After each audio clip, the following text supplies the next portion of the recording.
All right. Welcome back to the cafe, everybody. It is great to see you all today on this Thursday. One day left in the week. Hello. So, everybody, we were going to be looking into a missing 2-year-old out of Canton, Illinois, but my understanding is she's been found. We're still going to talk about it a little bit, but we have so much more we can talk about along with it. Updates on NIKKI, Cheng, Josh Zimmerman, and so much more. So thank you guys so very much for joining me today. Please make sure you hit that like button on your way through that door and share this out to your friends, neighbors, the mailman, the dog, the cat, and uncle in Hawaii if you want to. Anybody you think would want to come on in here and hang out with all of us meatballs while we talk about this stuff. I appreciate it so very much. One more time, hit that like button on the way in the door as we get this show on the road. Here we go.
What up? Welcome back, everybody, to the True Crime Cafe with Diego. That's me. I appreciate you all so very much for jumping in here with me today. And I hope you're all having a great day. I hope everybody had a wonderful, amazing day. Guys, we got some stuff to talk about today. As always, always something every day to talk about. There's never a day goes by that we wouldn't have something to talk about. So come on in, get yourself comfortable, find a place to sit that rump down on, grab your coffee, tea, whatever it may be, and come on in, have a conversation with me, if you will. Please. Come on down, guys. I'll give everybody a few minutes to get some peeps in here. Please make sure you're sharing this out, if you will. That is so very much appreciated. Let's do this thing. It's like we got 17 people in here with 13 likes, guys. If we can, please, let's make sure we get that like button hit on your way through the door so we can get this up into the algorithm, especially when we're talking about missing people. We definitely want that seen by the whole wide world, everybody. So please do.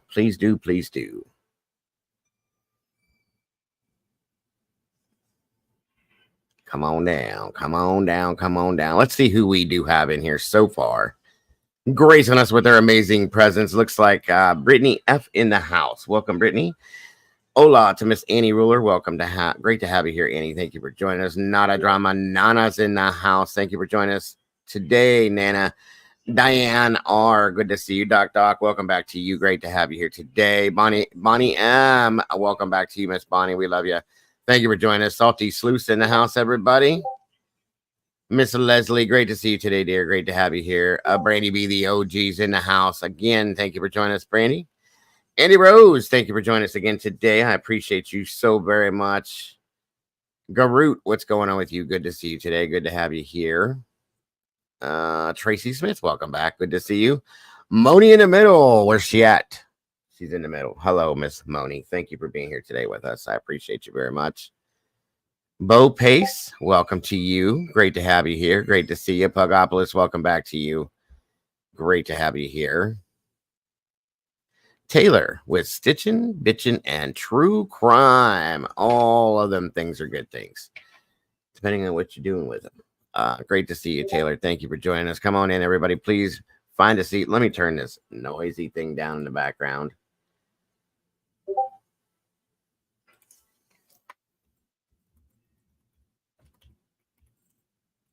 All right.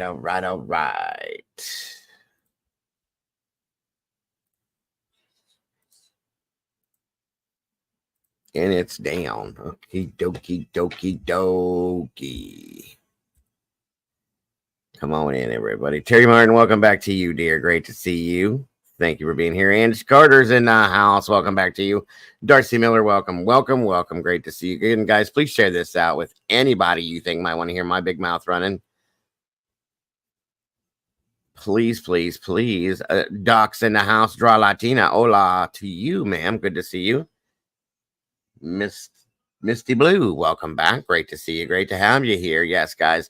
As in the title of the show, initially, Chloe Russell was missing, 2-year-old little girl out of Canton, Illinois. I'm sorry.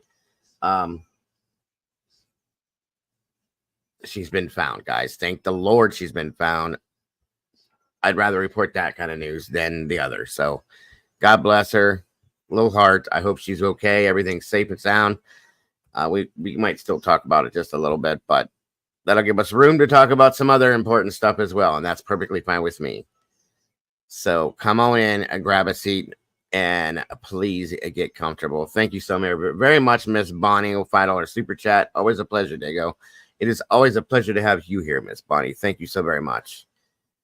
Always a pleasure again when Draw is in the house. I think we all love when Draw's in the house. It's very wonderful getting her insight into things via the chat and just having her here, period. We love it. So welcome, Doc. We appreciate you. Jolene 420, welcome to you, and thank you for joining us. I love your little icon with the Care Bear there. That's pretty cool. Again, yes, if anybody's interested in any kind of true crime, a cafe apparel, please check out this link. We have a little bit of everything in there, guys. Coffee mugs, cups, t-shirts, hoodies. I guess we even have a bathing suit, boxers, shorts, whatever. We have a coffee. We have our coffee brand in there. All sorts of things, guys. So go check it out if you're interested.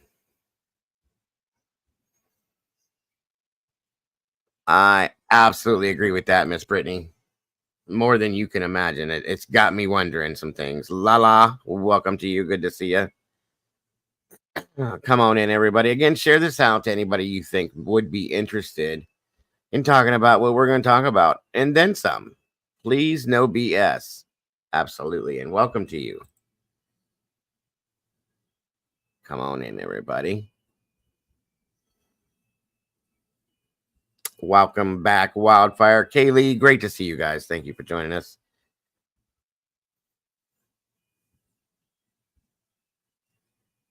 Is Hummingbird in here? I didn't see her. There she is. Hummingbird Moth. Thank you and welcome. Great to have you here. I appreciate you very much. Again, anybody, I see a lot of new faces in here, and that is really awesome, and I love it. And we appreciate you guys very much for that. And if you guys that are new in here think anybody would be interested in jumping in here with us, please share this out, the link out to them, and let them know that we're here, and we've got plenty of room for all these new peeps. So please do. And all you guys that have been here for a minute, all you awesome meatballs that are hanging out in the sauce with us, please make sure you welcome everybody with open arms, as we do with everyone when they do first come in here. I appreciate that very much, everybody. Giles Jeffers, welcome to you. Thank you for joining us today, sir. Come on down, everybody. Give it a few more minutes to get some more peeps in here.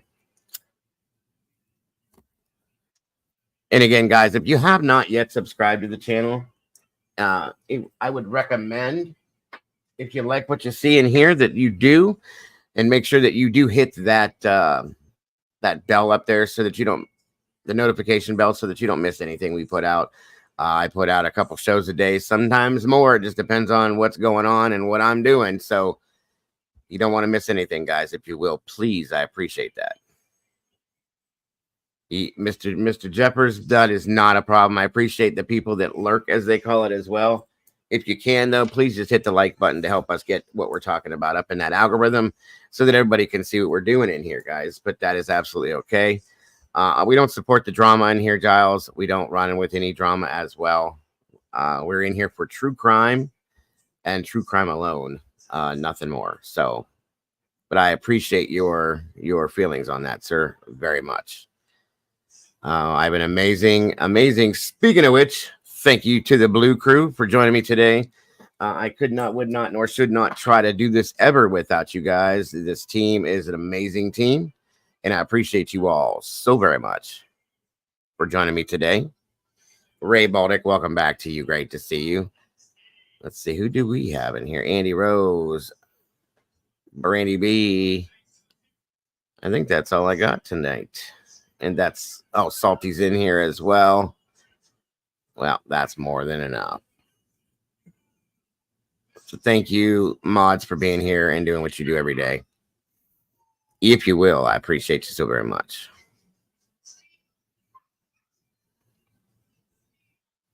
All right, wait just a few more minutes before we get rolling.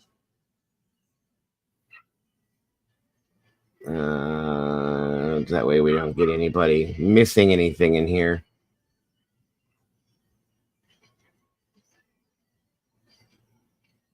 You know, I might have to, I gotta check something too while we're waiting. So bear with me, guys. Have a little patience if you can, please. As we check, I'm checking something is what I'm trying to do. I'm sorry.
Come on in, everybody, if you will, and please make sure that you're hitting the like button when you do. It is so very much appreciated.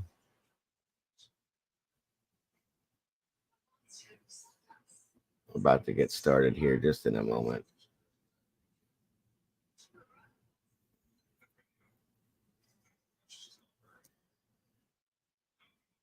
All right. All right.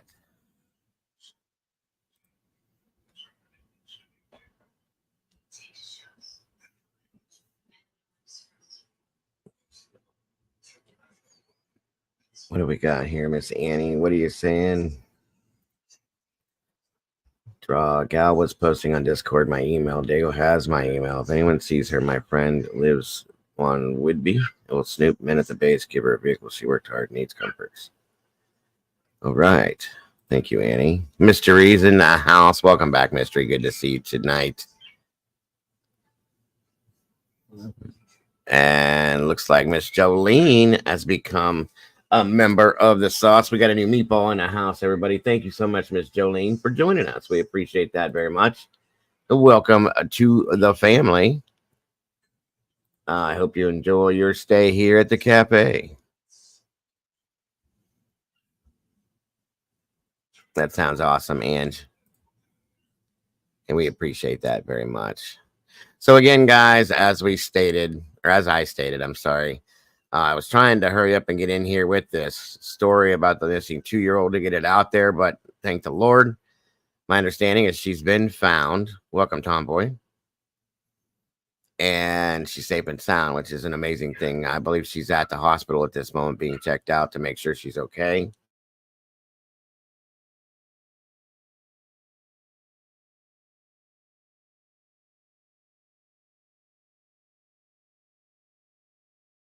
Okay. Let's see, we got 48 peeps in here with 37 likes, guys. Can we please hit the like button on your way through? And please, please, please do that so that we can get this up in that algorithm and make YouTube happy. NHGG, welcome. Chloe Russell was found, NH, which is amazing to me. I love that. I'd rather broadcast that she's been found than that she's missing. It takes more work to do the missing, and it's a very sad topic to talk about with a 2-year-old little girl, with anyone for that matter, but a 2-year-old little girl is crazy. So I'm grateful to be able to say she's been found. That's amazing to me. I'm very happy to hear that. I gotta say that my crew was on this in our Discord, left and right, and bing bang boom. Welcome, Crimson Moon. Welcome back. Great to see you, Sherry P. I'm sorry. Good to see you. I said, from my understanding, she was in a house down the road. Like I said, we'll talk about it a little bit and see what we can get into with it. Just so that we understand the scenario. That's all. Sorry, guys.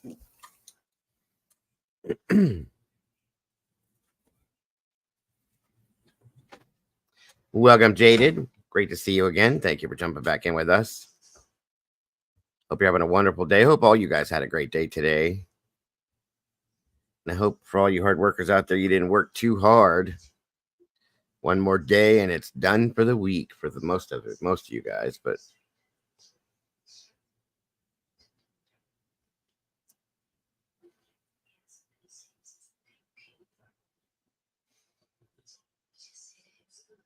and again, guys, never forget, please, that if you guys have a topic you want us to talk about, put out, look into, any of that, please feel free to send emails.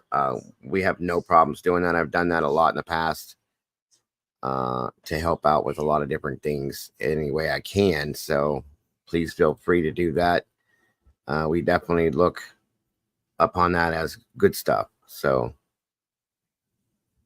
yeah, there was another baby wandered off, Bonnie. I know it.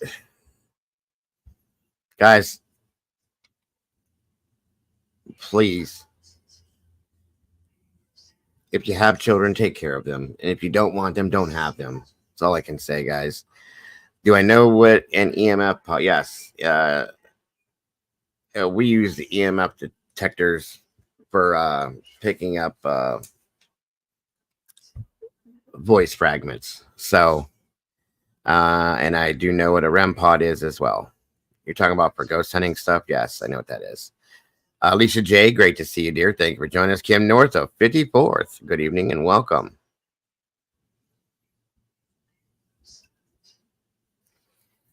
That's awesome, Jaded. Thank you for, I hope it was good stuff on there. If you want to send me a link to it, I'd be more than grateful to look at it.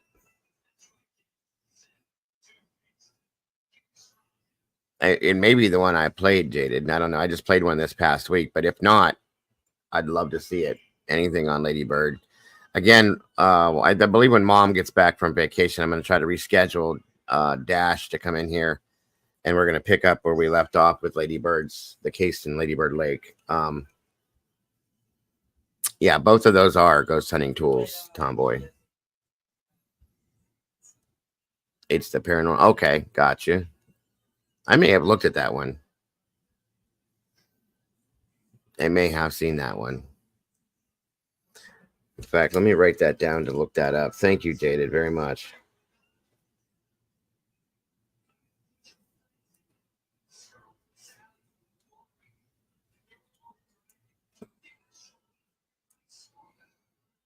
All right. Come on in, everybody. Get comfortable. I'll try to find it. But I appreciate you just giving me a heads up on it, Jaded. I really do. Anything that's related to Lady Bird Lake, I want to see it anyway, because you guys know I'm kind of obsessed with that one.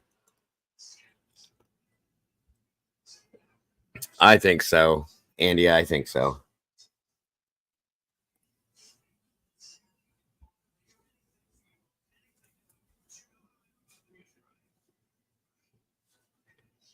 Absolutely, Annie. I would love to. Actually, Annie, I'd like to have a conversation with you,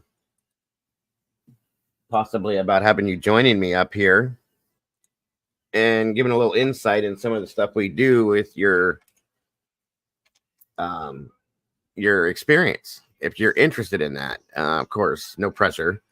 But if you're ever interested, if you would be interested, I'd like to do a show with that. If you'd be interested in joining me to have conversation about stuff, I would really appreciate that, as would a lot of other people, I'm sure, to hear what you have to say. So if you can send me an email, if you're interested, of course, we can communicate and set something up that way. I think that would be a really, really good show. We are going to be doing a, finally, I've been trying to do this for over a year, you guys, but we're going to be doing a mental health show, guys. I'm going to start doing this at the minimum once a month. Okay. It at this point, in my opinion, it's something that needs to happen in here. Okay. Because it does get affected a lot by what we do in here, what we talk about, what we look at, and some of the things that go along with it. So that's something that is coming very soon. So if you're interested in that, please tune in for it.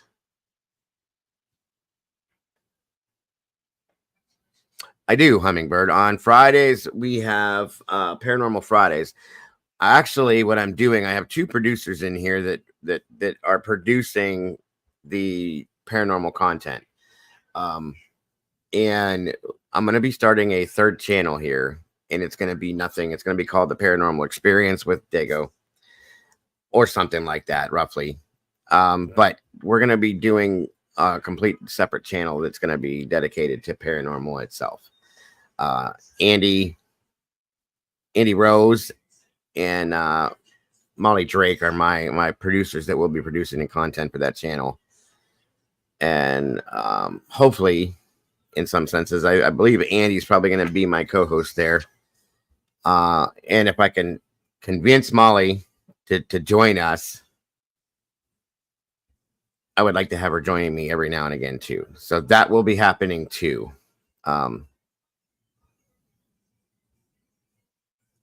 And it'll give you guys a little something different to look at time to time. Do you know what I'm saying?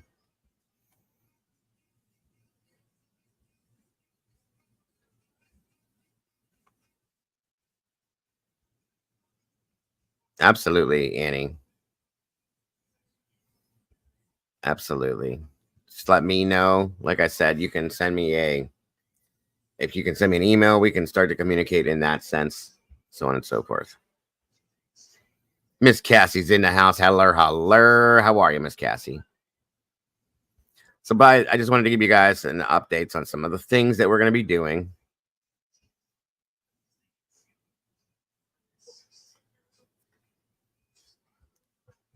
Well, the mental health thing, that's very, very true, Kim. The mental health thing is a very important thing I've noticed that really, really needs to be touched upon. Even if we just come in here on a day and talk and let everybody express their feelings about some things and how they're feeling about certain stuff, topics that we've talked about, or any of that, it gives you, the community members a release.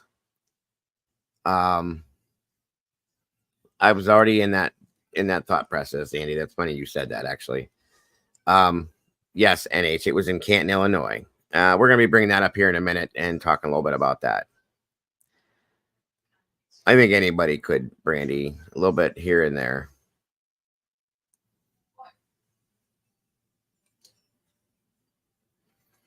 Good to hear. Good to hear. I hope he's getting better. For sure, Cassie.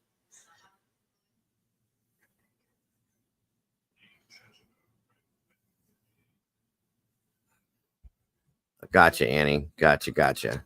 Interesting. There she is. Miss Sherry's in the house. Wisdom speaks. Thank you for joining us. It looks like the blue crew is falling in little by little, and I appreciate you all so very much for joining me today. I really do. 1 second, guys. There's sometimes people don't get their notifications.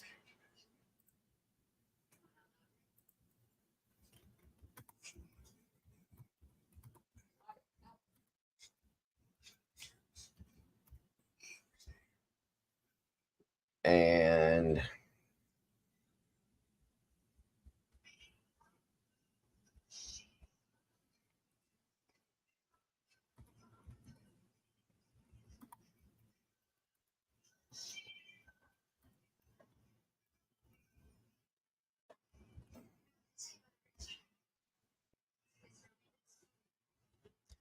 couple other things we're going to be looking into too,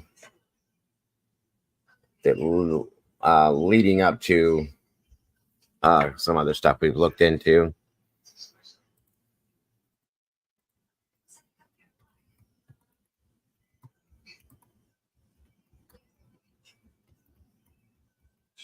Okay.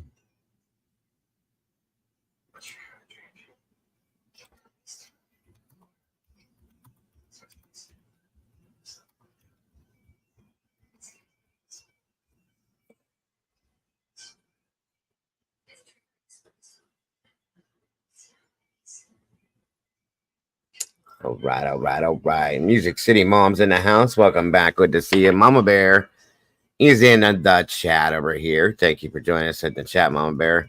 Of course, I know it's getting late and you're interested to pop up here. If you're welcome to pop up here if you choose to, but I know it's getting late, so I understand.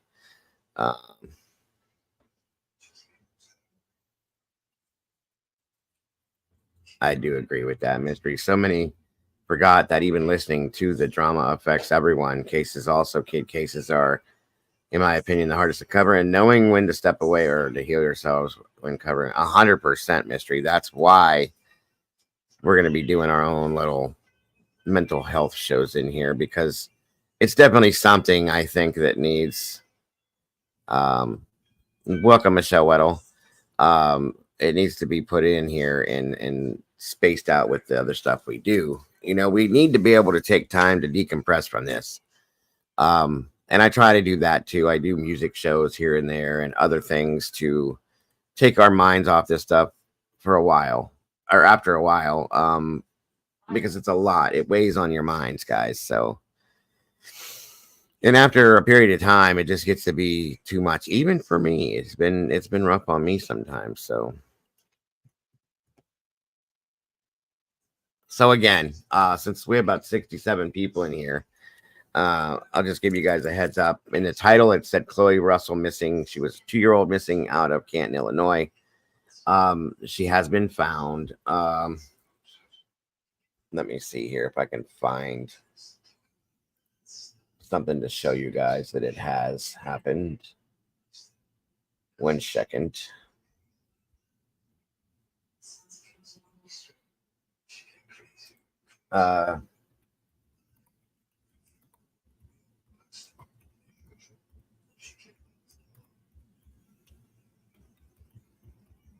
Okay.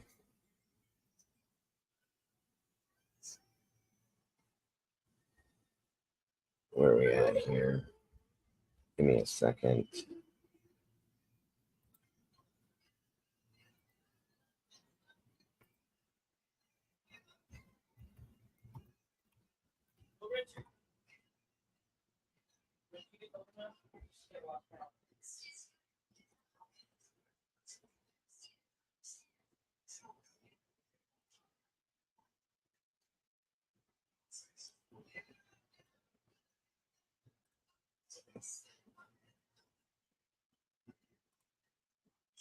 Okay.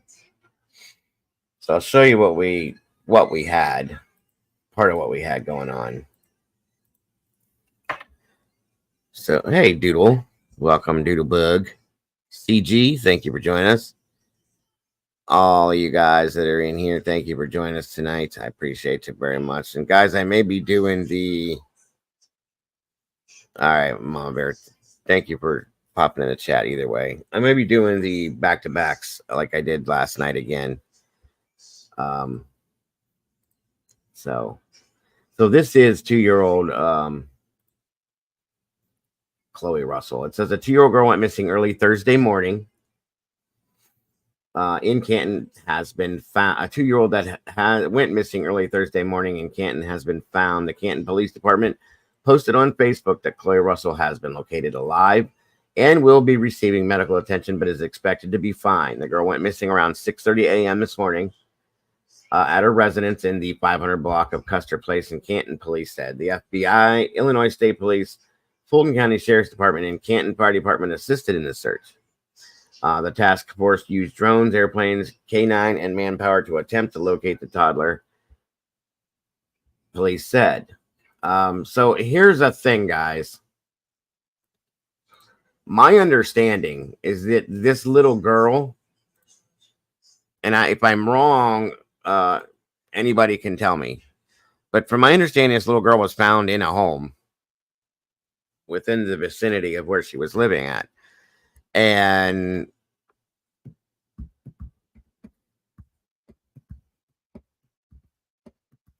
we could look into that, Annie. We could definitely look into that. But here's my question. She went missing at 6:30 this morning. Whoever had her, why did they have her all day?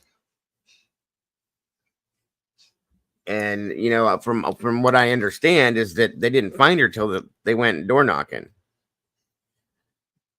They were checking out all the RSOs in the area, blah, blah, blah, so on and so forth. What was the deal with this? And I hope it comes out and they explain this, because I'm a little interested. I'll just put it that way. I'm just kind of curious, you know what I mean? But I'm grateful to know that she's safe, sound, you know, being checked out medically, and will be home with her family. And I'm sure, you know, that she will be watched like a hawk at this point. So, yeah, it was in the 70s here today. It was beautiful outside, guys. It's so very nice. Welcome, Holly Ramsey. Good to see you. Let's see here.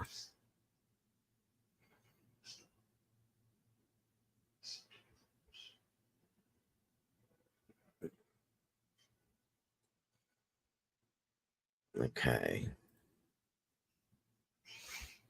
That's kind of what I'm thinking. It is a little weird to me. You find a 2-year little girl wandering around per se. You bring her inside. Okay, that's fine. You pick up the phone and say, "Hey, I found this baby walking around. You know anything about it?" Obviously, law enforcement would know about it. That didn't happen, and I don't know the whole full circumstance, so I'm not going to completely judge the situation yet. But what's up, folks? Okay, you see my thought here. I don't know. I don't know. Nursery Kin 76, welcome. Good to see you today. And again, if anybody has any thoughts on that, you're welcome to let me know. I'm near the area. Maggie Marie, thank you for joining us today. I will keep my ears open. Thank you for that. Andy says, I'm just going to say, if someone just saw her walking alone and took her in to give her some food and juice, why does she need medical attention? Well, Andy, any type of a scenario like this, even like I've been involved in these situations myself, working in fire and EMS, where children have gone missing and they were found down the street after 4, 5, 6 hours or something like that. They still bring us in to do a checkout or check them the individual out. And it's not just with children, it's with adults too. And then have them taken to the hospital to check for different things and test to make sure everything's good. That's pretty much protocol for anywhere. So, you know what I mean? So it's not out of the norm to do something like that. Mm. But I'd like to know when the child was found by the person that found her and why it took all day long to get this child home.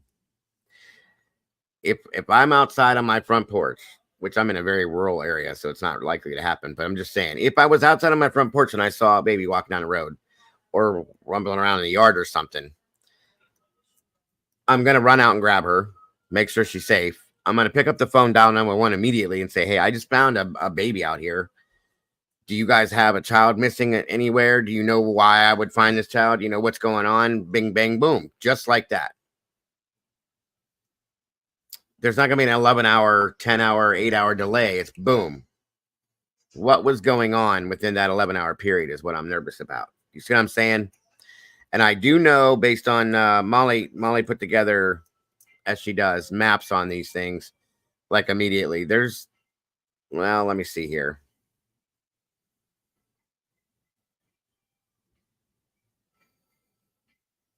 I think within this whole area, there were 47 total RSOs, guys. That scares me.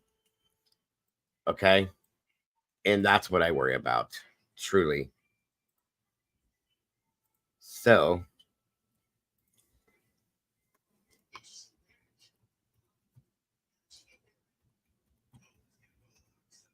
um,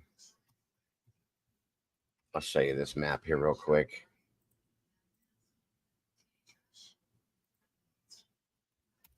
Again, guys, it seems there's a lot of people aren't getting notifications. Please make sure that you hit that notification bell, and hopefully it works. But just saying, that way you guys don't miss me when I come in. I see a lot of people that have been missing this and stuff, and that bugs me. Too many of you peeps in here that I don't want to miss. So let me shrink this down just a bit. And again, Molly, if you're in here or not in here, thank you either way for putting these things together. But look at all these little blue things here. 47 total offenders within this region, okay? I know it's a regular thing, but that's what I'm saying. That's what makes me nervous. Um, just saying.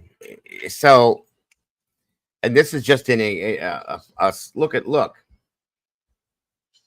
It's like a 4-block region, folks, if even that. That's crazy to me. Okay. So that's what I'm talking about. Why did it take 11 hours for somebody to say, or let me ask this, did this person call in or did they go to the door and find out?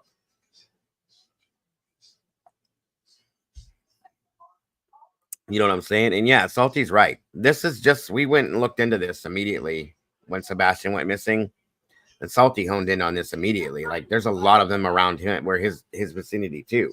So which instantly took us down that road is in, did one of them grab him if he went out that night for a walk or whatever?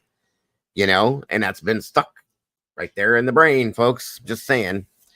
Maggie Marie, welcome to you. Thank you for joining us. But this is scary to me. Within a 4-block region, you look at this right here, roughly a 4-block region, I'd say. 47 guys, come on now. And a lot of times we don't know this when we move into these neighborhoods. I mean, of course, I do look into this, and I did. Claire Gibson, yes, she was found, and welcome, dear. Andy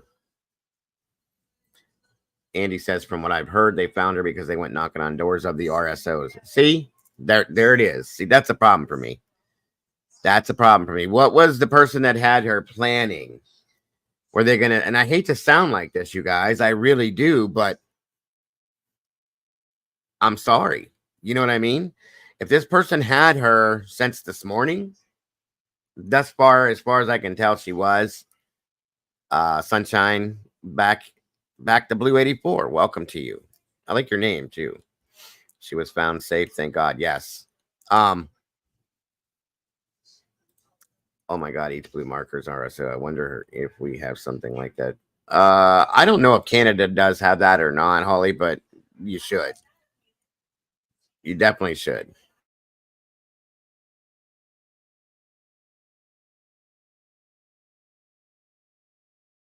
Welcome, Indy. Thank you for joining us again today. I appreciate you very much. Voodoo Doll Maker, welcome. I'm wonderful back to Blue, and thank you for joining us again today. I appreciate you.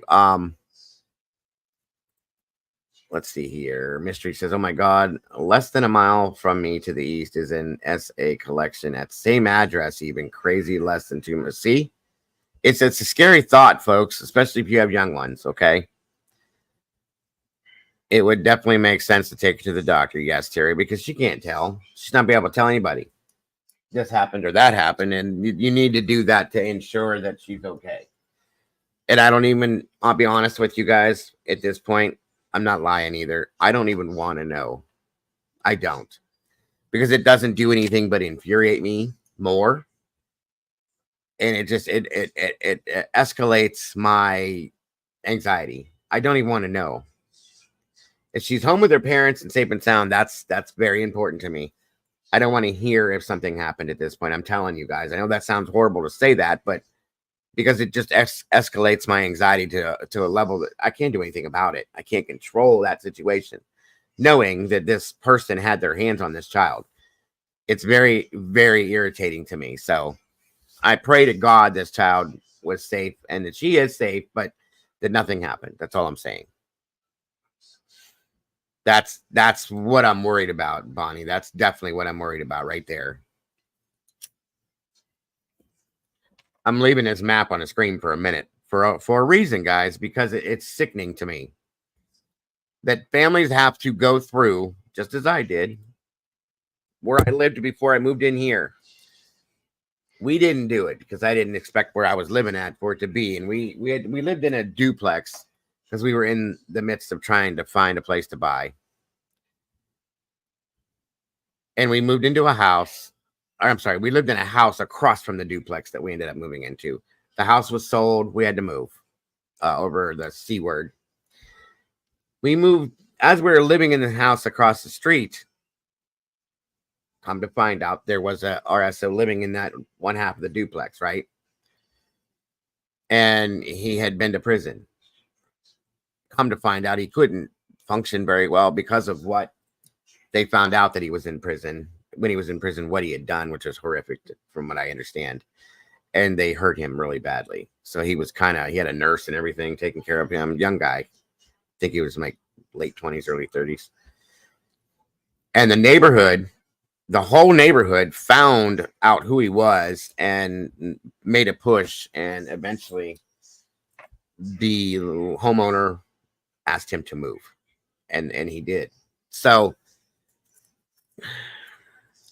I know that these people have to live somewhere, you guys, but when you have in my neighborhood was hugely populated with children.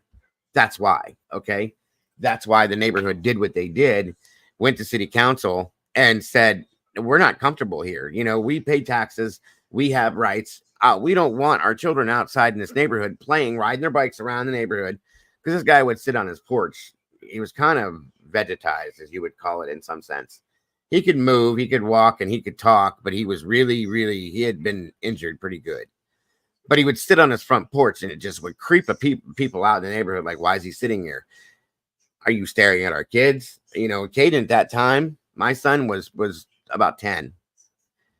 And I wasn't comfortable either. I wasn't comfortable. Like I said, I know they need a place to live, but that's not my problem. That's not my fault. And that is the same way with everybody else's children. Okay. Or everybody else that has children. So no, I can understand that. And I'll be honest, I don't feel bad about being part of signing that petition with city council and all that, because it was just a problem. Hello, Miss Kells. Thank you for joining us, dear. So I'm just saying, guys, it's a very rough thing, you know, very rough thing to deal with, but it is what it is. So again, with Chloe Russell, I hope to God that nothing comes to be with that type of a situation. But I have my questions. I really have my questions.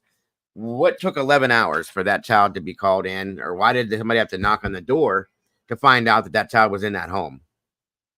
I want to hear that excuse. I really do. I want to understand that. That's my issue. Because they went knocking on, from my understanding, like Andy said, they went knocking on RSO doors, not just standard people. And then they find her, something's up. Okay. What were your plans? And I thank God that they didn't come to be, I'm hoping, but if that was the case, that's all I'm saying. Yes, very scary, but she is alive and well. Hopefully there's no other issues that come to be from it. So fingers crossed, and I will be saying a prayer. I promise you that much. But thank the Lord, Chloe Russell's home, and she's safe and sound, guys. God bless. I'm curious too, Sunshine, and if they do, I will throw it up here for you guys to see for sure. I'm guessing it was Ellie Terry that knocked on the door. They went walking once they probably established all the RSOs in the area. They probably went knocking purposely on that for that point. Welcome, Allie Books. Good to see you, and thank you, Bonnie. I hope I am, guys, and I hope you don't think I'm just rambling here, but these types of things really bug me. Can you guys hear me okay? Can you hear me? Hello, hello, hello. Testing, testing. 1, 2, 3.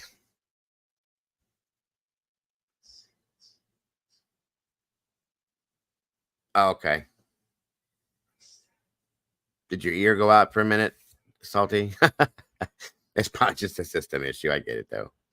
Thank you, Doodle. It's great to see you, Doodle. Hope you're doing well today. Yes, there definitely are, Holly. I don't know how Canada works with that. I would hope that they would have the same types of things. Because I know we have a nationwide system that you can click into and figure out where. Molly's very good at finding that stuff. So are a lot of other people in here.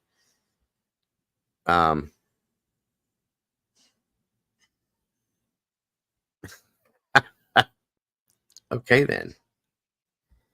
Well, that depends on what the scenario is, I'm sure, Terry. If, if there was nothing done, nothing bad, we'll just say, that was done in that situation, I'm sure that law enforcement's looking into what the hell the deal was with that whole thing. And if it was and I got questions. Did the little girl walk down that way and get in that area, or was the little girl taken from her area? That's my question, okay? That's what I want to know, and we'll come to find that out, I'm sure.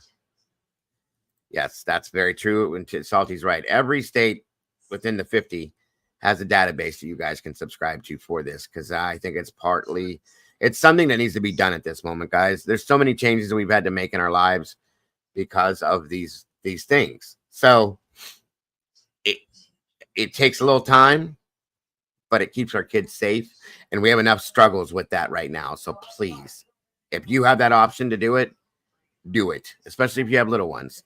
We do it for my grandkids. We have looked up where all my kids live that have kids, and looked up their areas as well. It's something we're very, very prone to and very heavy duty on. So welcome, Pearl Girl's Opinions. I like your name. That's cool. Is the community racist and gender picky? I am American Cherokee Indian. I'm straight. I'll be easy on out. Been there. No, you're very welcome in here, Pearl. We are definitely not those things. I do not support any form of racism or homophobia. In fact, we are completely the opposite of that. So no, please know you're welcome here. My door's open to everyone and anyone. In fact, the lady that I call the channel mother, one of my main moderators, is Native American as well. So please know that you're very welcome in here. And you should never have to go into a place or a channel and state those things at all, ever. And I'm sorry that you have to do that, Pearl. I'm sorry you feel that you have to do that, but this channel does not support any of those things. Everyone is very welcome in here. And this community is a very, very comforting community. Everyone's very well accepted, and we all are very caring in here. So Uh, I appreciate you stopping in, and I hope that you would like the community itself and choose to stay. Again, I'm so sorry that you feel that you have to ask questions like that at this time, but I've seen and I understand why, and I'm sorry for that. That's absolutely horrific that people should have to ask these kind of questions before they step into a community of people worried that they may be judged for these things. And that just pisses me off to no end. Excuse my language, but welcome, Pearl, and I hope that you choose to stay in here with us because we love everyone. We absolutely love everyone. Good God, that's horrific. That's sad to me. Wow.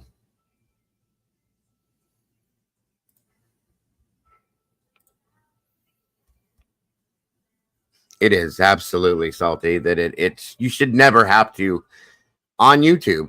The smorgasbord of YouTube, that it is, should never have to go in somewhere and ask these types of questions before you can be feel comfortable. That sucks.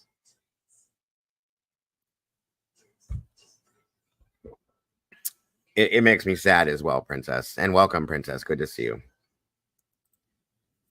Just left a community of the most. Oh my God. I am so sorry, Pearl.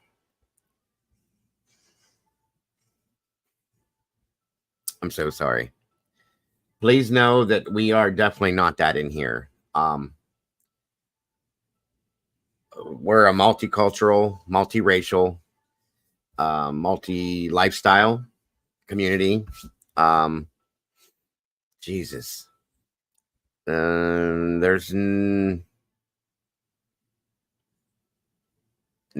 Michelle. There's nothing to make up with. We have different views on different things, and that's just how that is. So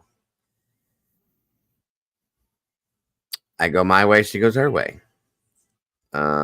Maggie says on the websuits forum at 6:05 p.m. Central, it says the house is still blocked off. Aha, okay.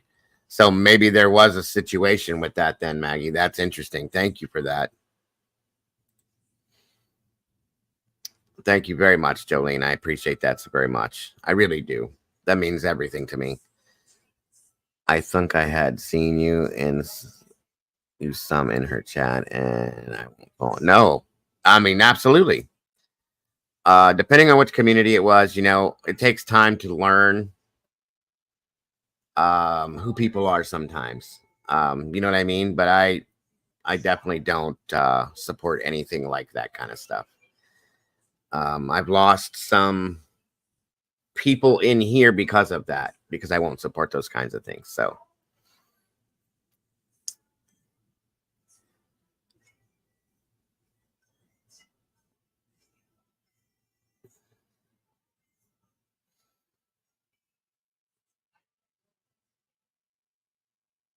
absolutely, very close community, and we do support each other no matter what race, age, lifestyle, heritage. It doesn't matter. We support each other as a family in here. So yes.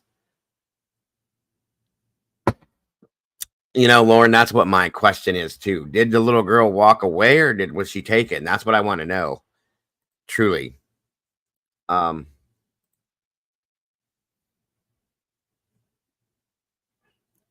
I see you, Crimson. I see you. You're good to go, hon. Thank you very much, Jolene. That means the world to me too. Please know that. Any one of you that's in here that supports this channel, that has stayed supporting this channel throughout thick and thin, that means everything to me in here. I hope you understand that, all of you.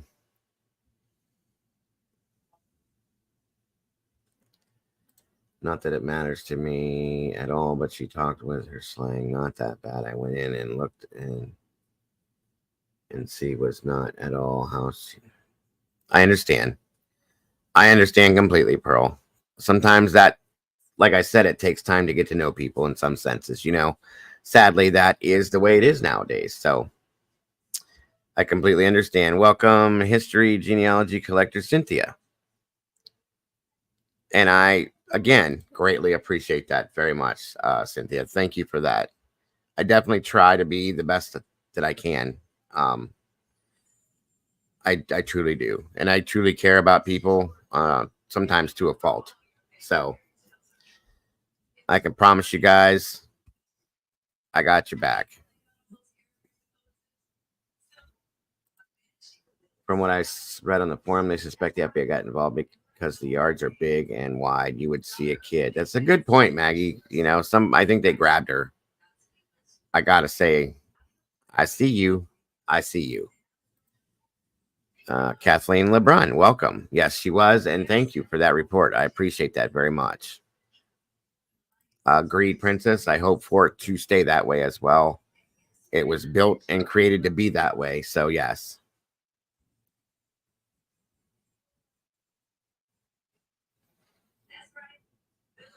I don't see it. I don't see.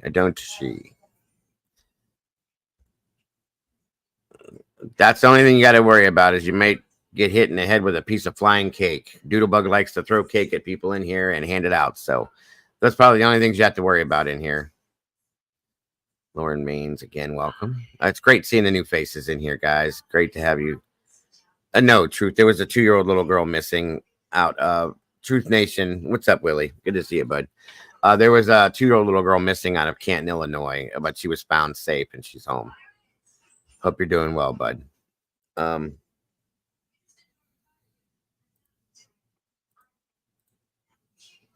That's what bugs me is about these little ones that can't say or do anything to protect themselves. They can't say, I don't know what the little girl's vocal patterns were, but she can't really say help or no, or you know what I mean? Agreed, Mystery. Super glad she's home.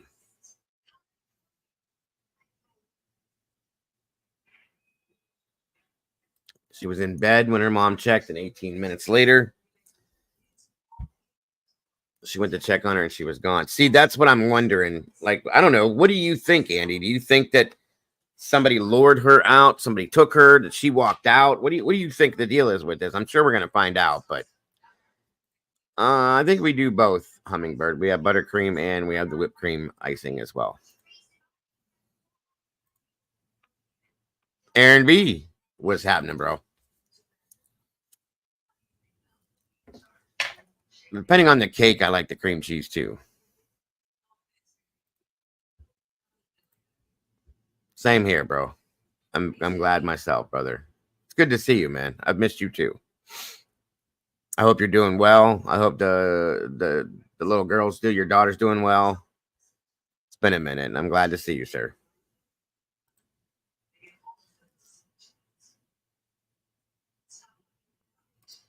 Too soon to know. Very true. Very true.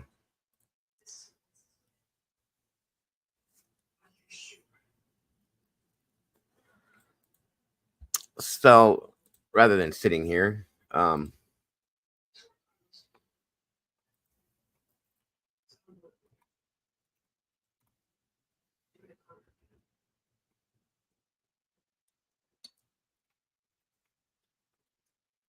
let's see here. I do want to go show you guys something else that really floored me.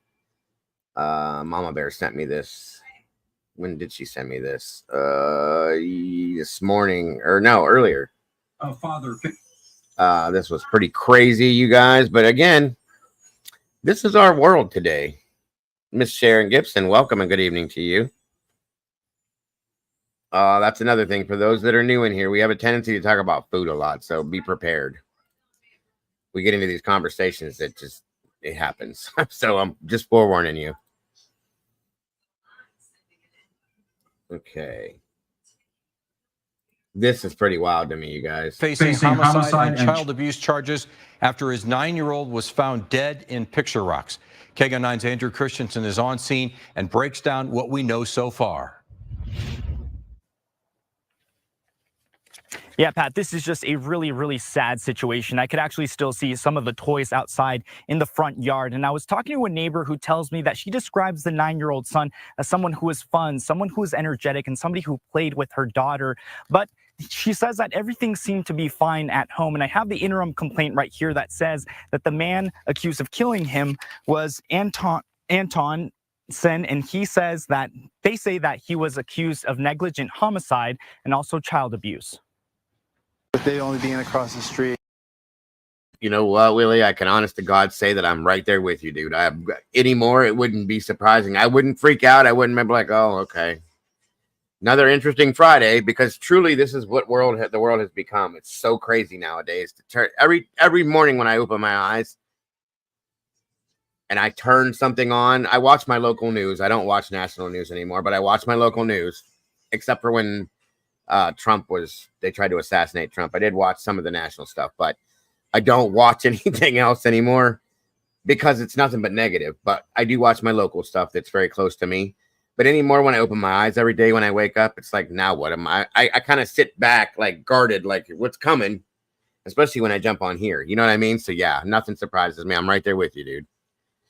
It makes you second think what safety it really is. Neighbor Michael Thomas says he only talked with the boy's father once. The one time I did talk to him, he was very short. We only saw him at nighttime. His daughter Arabella saw the 9-year-old son twice, once outside with a flashlight by himself at night.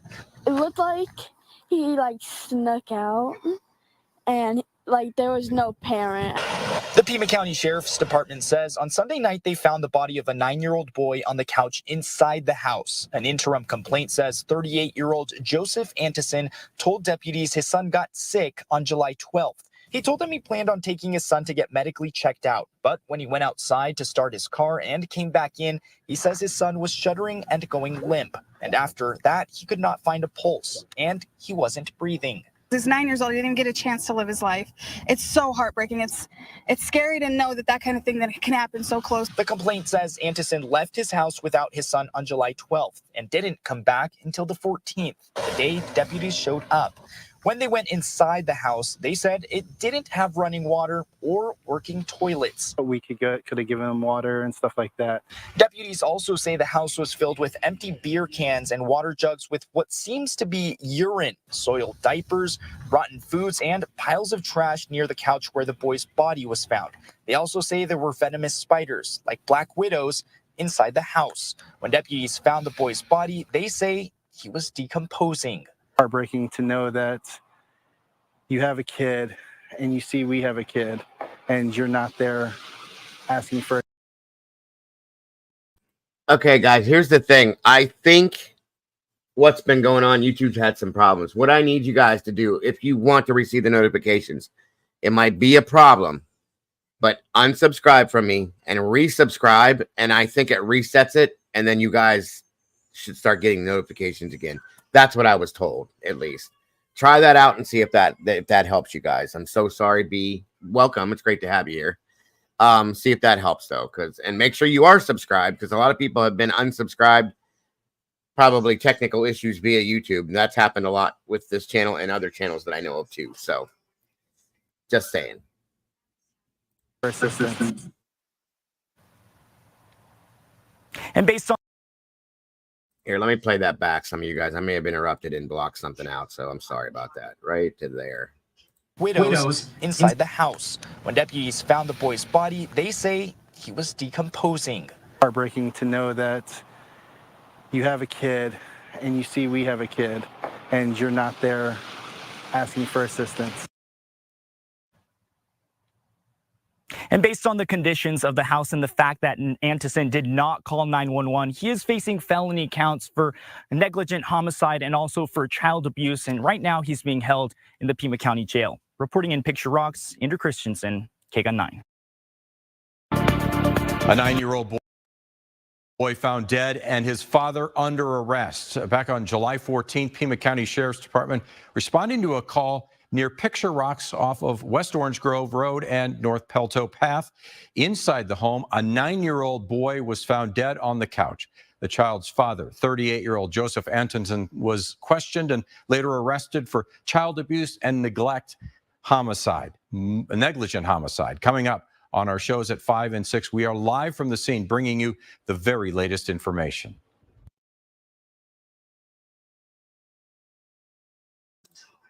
Again, folks, and I'm going to say this again and again and again and again and again. If you do not want children, stop having them. But if you do, then start taking care of them, please. For God's sakes, please, okay? This has become unbelievable. And this guy, disturbing situation. I'm trying to find the news that shows you guys what this guy looks like, okay? So, again, bear with this. So you might hear some things you've already heard from it, but it's just, this is crazy to me. The guy obviously didn't do what he was supposed to do. If he was decomposing, this is all bullshit. The story he's told the police. I'm sorry to say that, but it's bullshit. So.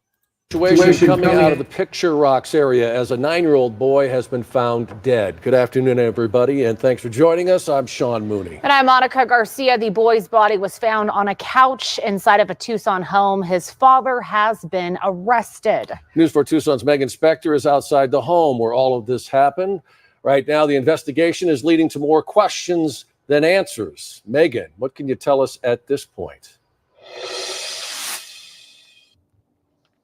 Yeah, Sean and Monica, this past Sunday, deputies came to this home here after getting reports that a 9-year-old boy had died. And what they found inside this home was really disturbing. According to court documents, the little boy was found by deputies on the couch in a sitting position in the process of decomposition. When deputies arrived Sunday here on North Pelto Path, they met Joseph Antonson. He said his son became sick on Friday, but before getting him checked, he noticed his son was, quote, shuddering and going limp. And he told deputies that after that, he could not find a pulse. The father then left the residence without his son to an unknown location, and he didn't return until Sunday. When deputies entered the home on Sunday, they described it. There's another monster for everybody to see. That's who it is. This is another monster that has a child that shouldn't.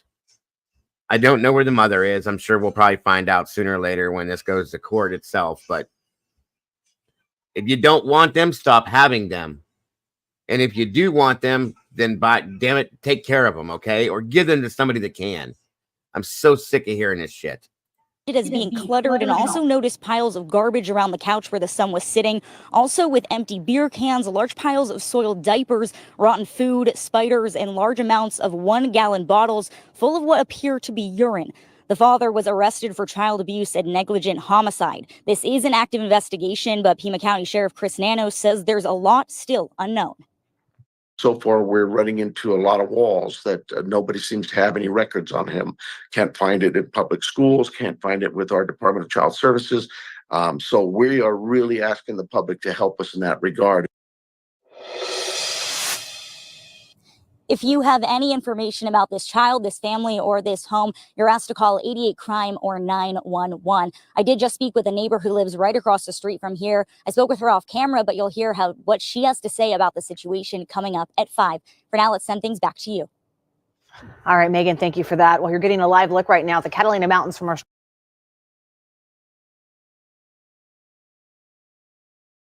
So there he is, guys. And I got to wonder, I got to wonder, they said that there were poisonous black widow spiders found in the house. Did he get bit by one and got sick from it? And this idiot couldn't take him to the doctor to make sure that his son was okay? Or did he just not care, obviously, if he's leaving him alone for 2 days at a time? Like, what the hell? This stuff makes me sick. It just does. Absolutely does. And yes, Terry, that's absolutely true. Don't forget to mention that there are people that want to be a parent and can't have kids. Adoption is another answer. And that's the thing, is there's so many people that want to be parents that would be good parents that can't. And we have idiots like this that don't deserve to have kids because they can't even take care of themselves, let alone another human life. It makes me sick to my stomach. Just saying. Welcome, AK. Good to see you. I mean, it is jaded. It's a complete nightmare thinking that we're sitting in the comfort of our own homes with our children, grandchildren, whatever it is, and that there are children going through these things with the people like this. You know, it's horrific to me. It really is. And I agree, AK. I do agree, bro. Exactly. Like, it just doesn't make sense, you know, and there's no excuse. I was a single father at one time taking care of 3 by myself. Willie's got a daughter that he's taking care of by himself. There's no excuse for this type of shit, okay? If you can't do it, you find somebody that can, and you do the right things the legal way, and you turn that child over to somebody else that can. You don't let this happen, guys. This is it. Idiocracy at its best. And these people should just be... No, there's not even an answer I can give on that at that situation. There is zero excuse. That's absolutely right. And it 100%, Andy. Absolutely. Absolutely. And I don't want to hear, well, he was a single father all by himself. Where was the mom? I don't care. I don't care. Okay, I did it. Like I said, Willie's got his own little girl by himself. Lots of other people do this. You know, we've all raised children, guys. No excuses, period. I'm sorry to hear that, brother. I really am. I'm so sorry to hear that, sir. You got my condolences, sir. That's a horrible thing.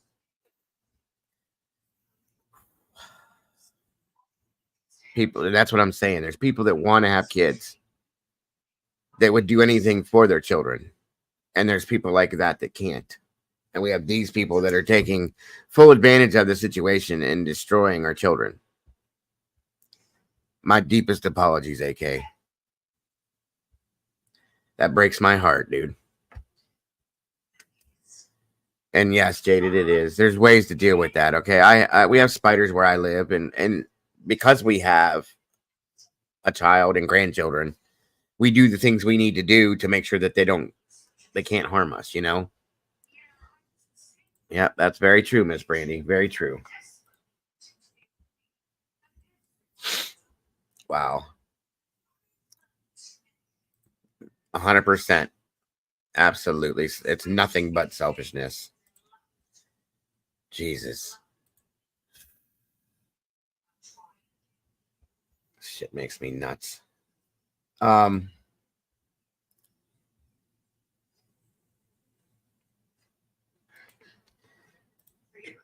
Another state. In local news, another story I wanted to bring you guys again. Thank you, Doodle, for this as well. And then we're going to get into some other stuff. Yes, ma'am, Yen, you did an amazing job.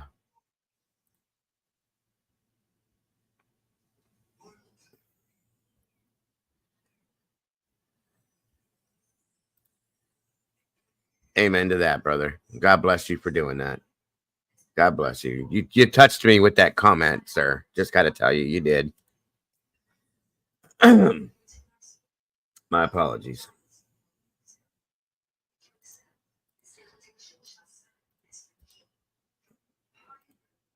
For those of you that are new in here, you'll get to know that I'm a very emotional person. I'm very sensitive to people and the things that they go through. So just understand that up front. Before you get comfortable, you may not like that about me. I'm sorry ahead of time, but that's just who I am.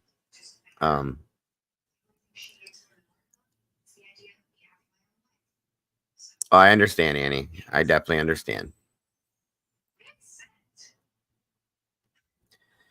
Okay, so again, Doodlebug brought this scenario to me. I thought that I should put it and show you guys another situation. These are all bad things, obviously, but stuff that needs to have awareness brought to it. 36-year-old Jefferson County mother who told police she killed her 2 children on Tuesday was expected to appear in court this afternoon. And Fox 2's Kelly Hoskins is live outside the Jefferson County Courthouse with more on what happened at that arraignment.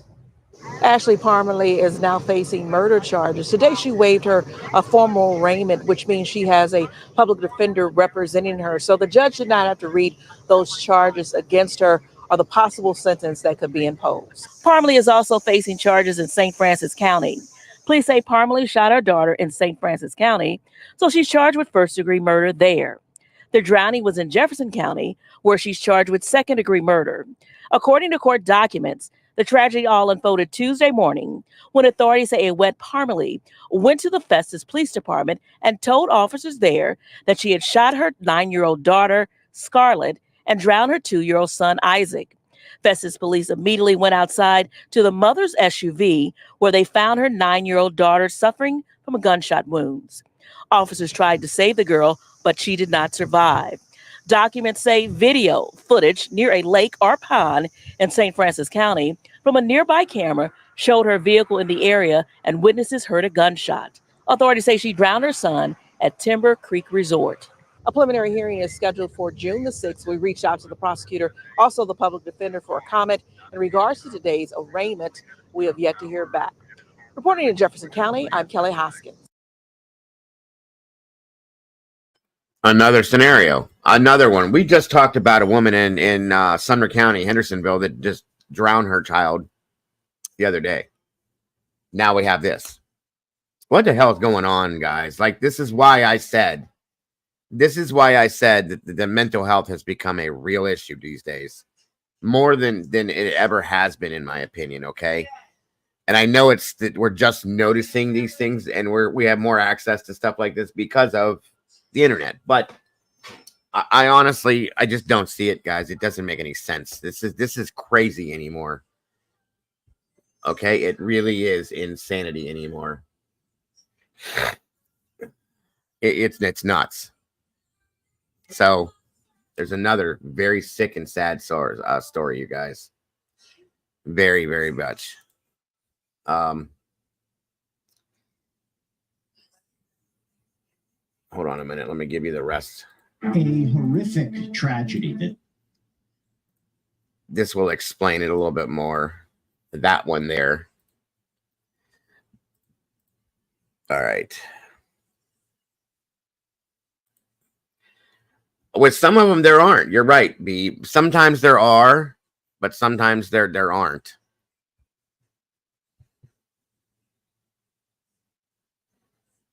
I agree, Truth. Or Willie, I agree on that, bud. Absolutely. I'm sure that you probably are, AK. That's awesome, bro. And Doodle just said, with this story, this woman had no drugs in her system at all. It's mental health, you guys. It's mental health without getting the. Thank you, Stephen. They're not. These people aren't getting the help that they need for whatever reason, which is why we're gonna start doing these shows, because it just needs to be. It spans two Missouri counties, has a mom facing murder charges, accused of killing her own young children. She turned herself into investigators this week, allegedly confessing to shooting her daughter and drowning her son. We're getting more details from Sheriff Dave Marshak. Welcome to Sidebar, presented by Law and Crime. I'm Jesse Weber. I'm going to tell you right now, right off the bat, that this is another tough story to get through. A 36-year-old woman turned herself into the Jefferson County authorities out in Missouri on Tuesday. That's the allegation. And this is after an alleged murder spree. And who did she reportedly kill? Well, Ashley Parmalee apparently went to the Festus Police Department and told the officers there that she'd shot her daughter, identified as 9-year-old Scarlett Parmalee, and said the little girl was outside in her car. Officers rushed out to try to save her, but it was too late. According to court documents, she was in the trunk of the SUV. But I agree, Pearl. And here's the thing, you guys. I mean, we know that things like these things happen. The way that these things are coming about nowadays, okay, the things that the people are doing to each other, to their own children, I mean, it's become levels above where it was ever. Madeline Soto's case, that's beyond horrific. And the fact that the mother's involvement is very probable, horrific. This scenario, horrific. You know, the amount of missing children, horrific, all over the place. Okay.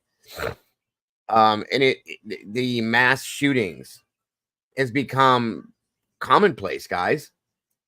Commonplace, daily, almost daily. I remember at some point where we were seeing these happenings like once a year, if that. It's once a day, guys, once a day almost now. It's crazy. And I gotta tell you, you know, at some point there's just there are mental health resources out there.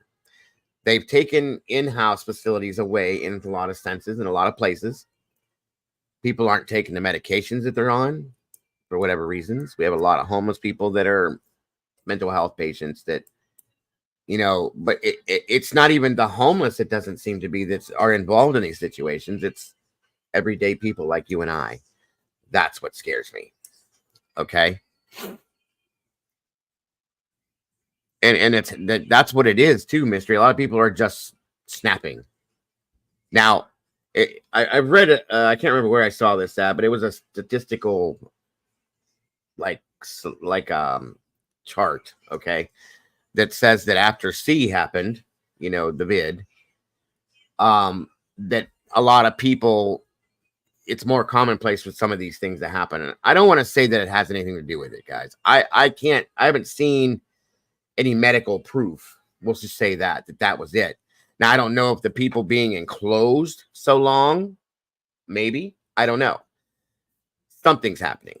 Okay. Something's definitely happened and is happening. And it's horrific to me. There is not going to be ever a day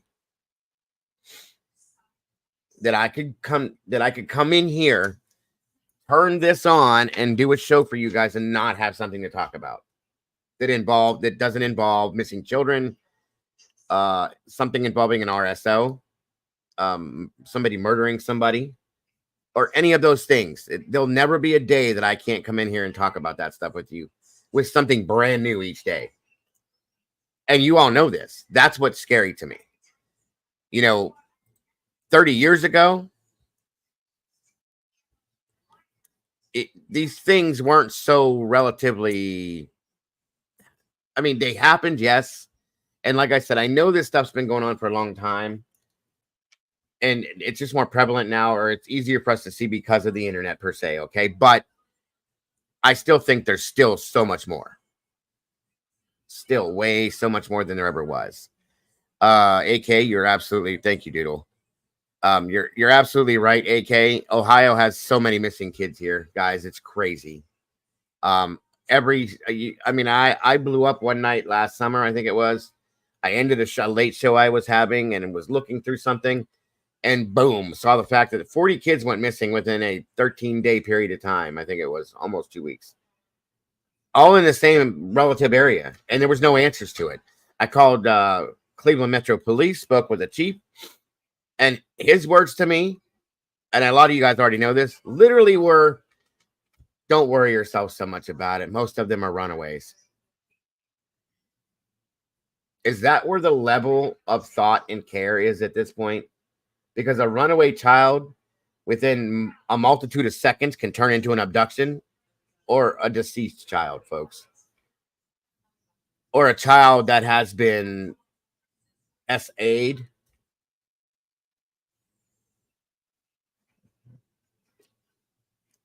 I have no words for the thought process behind the statement that man gave me that day.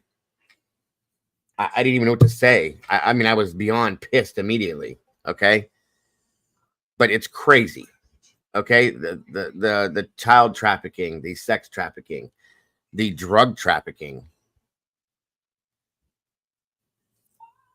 I have no idea why. I mean, I know what's going on. We all know what's going on. But what happened and when did this become such a thing, you know?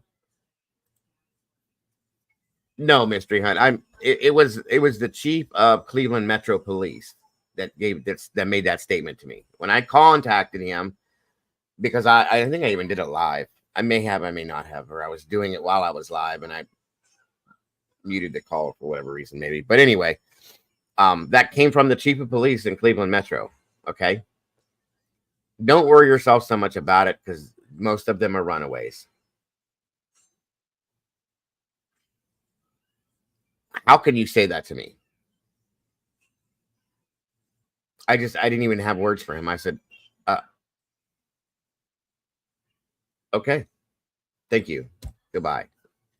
I mean, I said a couple things, but I'm not going to say that here, but I was pissed. I still am pissed about that conversation.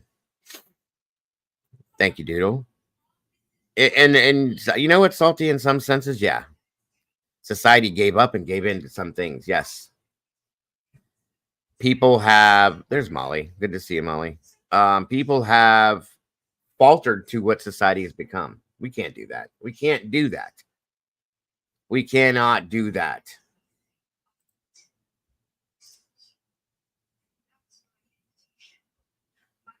Thank you, Molly. I will definitely listen to it, dear. I can't put it out here because I'll probably get hit by it, but That's very true, B. Think about it. With internet gaming, etc., the predators are let right into people's homes. It's almost like opening a door and saying, come on in. That's a very good point, B. Very good point.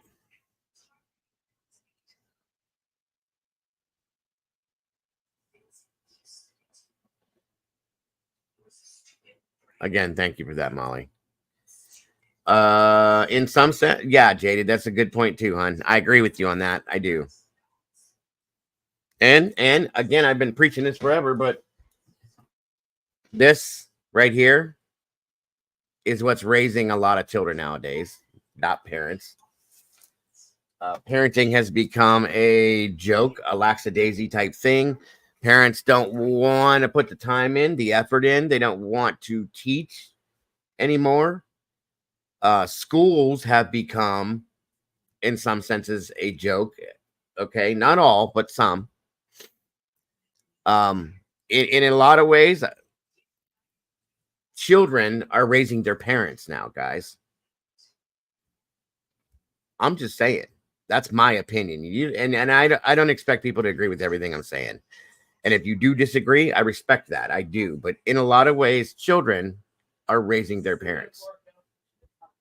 Okay. And now we do know, because of the opioid epidemic issues, that a lot of grandparents are raising their grandchildren now.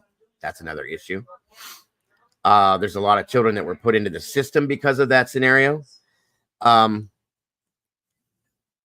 It's changed things. There's a lot of anger within the generation of children because of those situations, because not everybody, when a child doesn't have their parents anymore, granted, these grandparents do their best they can in some senses, but it's not the same, which produces anger in these children. It's a sad thing, psychologically.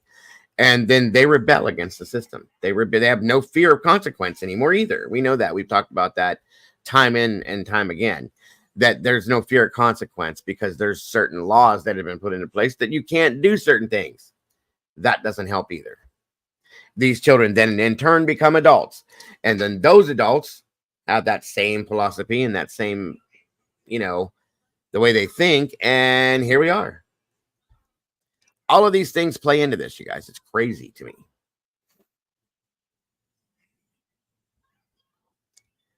You have to embrace being a parent nowadays. You have to want it. You have to do the very best you can. Guys, I've said this from the moment that I had my first child. Kids don't come with a set of instructions in a box, okay? There's not a little handbook that says, okay, you got to do this first, and then this, and then this, and then it doesn't work that way. And that's okay, okay? We, our generation, in my opinion, learned how to be parents from our parents. And then we add to that as you grow and you learn things and you get more from that at that point. And then in turn, part of our job as a parent is to teach our children how to be parents and so on and so on. Okay. So that's it. But when you have parents that no longer do that, they're no longer involved in their children's life. They don't go to see their children's band concerts because they don't have time. They don't take their kids out trick-or-treating anymore because they don't feel like it. They don't take their kids to the fair. They don't take their kids to the skating rink. They don't do these things because they don't feel like it. There's no family involvement in some senses, guys. It doesn't teach the family moral anymore. It's sad. Very sad. Welcome, Kathy Tolan. Thank you for joining us.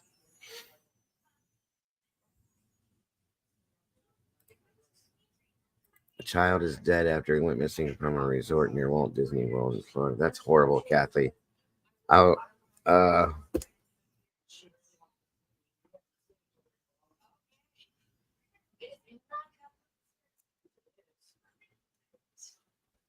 Thank you, Kathy. I'll have to look into that. Welcome, Mayhem and Miracles. Thank you for joining us. That's it. When you become a parent, your life is done. As you know it, that's it. You start a new life. And it's not a bad thing, you guys. That's not a bad thing. It's an amazing thing to me. You learn more and you grow more with that child and the teachings that you get as being a parent. Being a parent is absolutely amazing to me. It's the best thing that ever happened to me, you guys. It really was, in my opinion, at least. Truly, when I became a single parent, when I got divorced from the creature, and I got full custody of my children, that was even more amazing to me, and I enjoyed that. I would do that again every day. I do it again and again and again. I love it. I wouldn't change a thing about that scenario.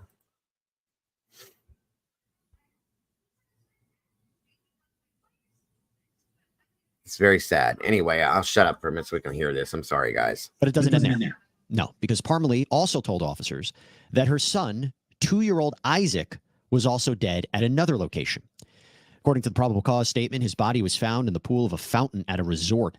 Authorities believe that this mother drowned her son.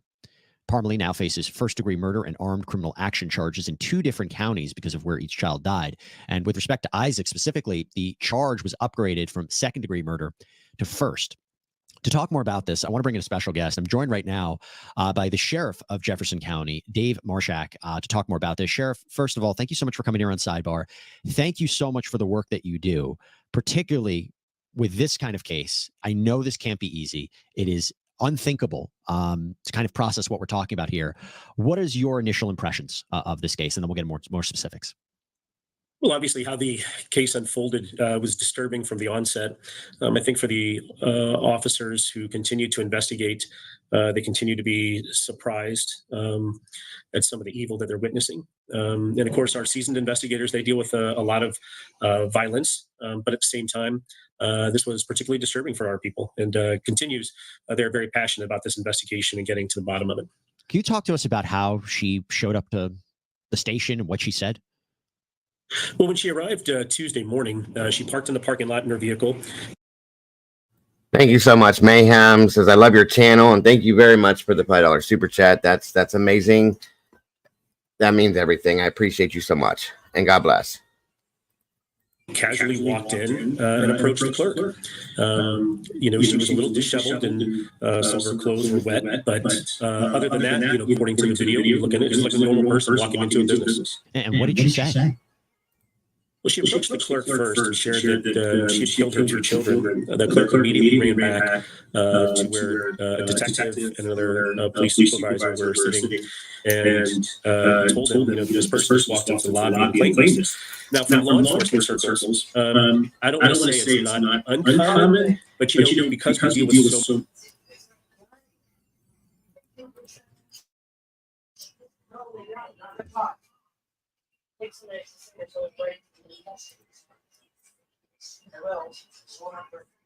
Oh, that's right. This happened in your area, Doodle. Okay. I knew that name sounded familiar. Okay. The city name. Doodle says this young lady and my son were best friends, and he said she didn't even act differently at all. Wow. That's what I mean. Sometimes there aren't the red flags to be able to notice something to try to help somebody at that point. That's crazy, guys. Jesus, that's crazy, Doodle. Thanks. So many people with mental health issues, it's not extremely out of the ordinary to have somebody come into your law enforcement lobby who has a mental health issue or mental health crisis. So I think there was. So your son had no idea that this woman could be the person to do something like this. Being a very close friend of hers. That's crazy to me. You see what I'm saying? So there's not even now, guys, there's not even red flags to say, hey, something's going on with Sarah over here. Maybe we can try to help her out somehow. You know what I mean? That's the scary part of this, 100%. And can you believe I almost went to go? That's scary, dude. I'm glad you didn't. Honest to God, I'm glad you didn't. Jesus, that is scary. Absolutely scary. Thank God, brother. Somebody was watching over you is all I can say. Probably the same person that was watching over Trump. Belief and questioning at first, but the officers, multiple officers, quickly exited, including a detective, and ran out there to talk. Not at all. They all camped and the kids had a wonderful times. They all left, and then he saw this on the news. So how long ago did that happen with the camping thing, Doodle, if I can ask?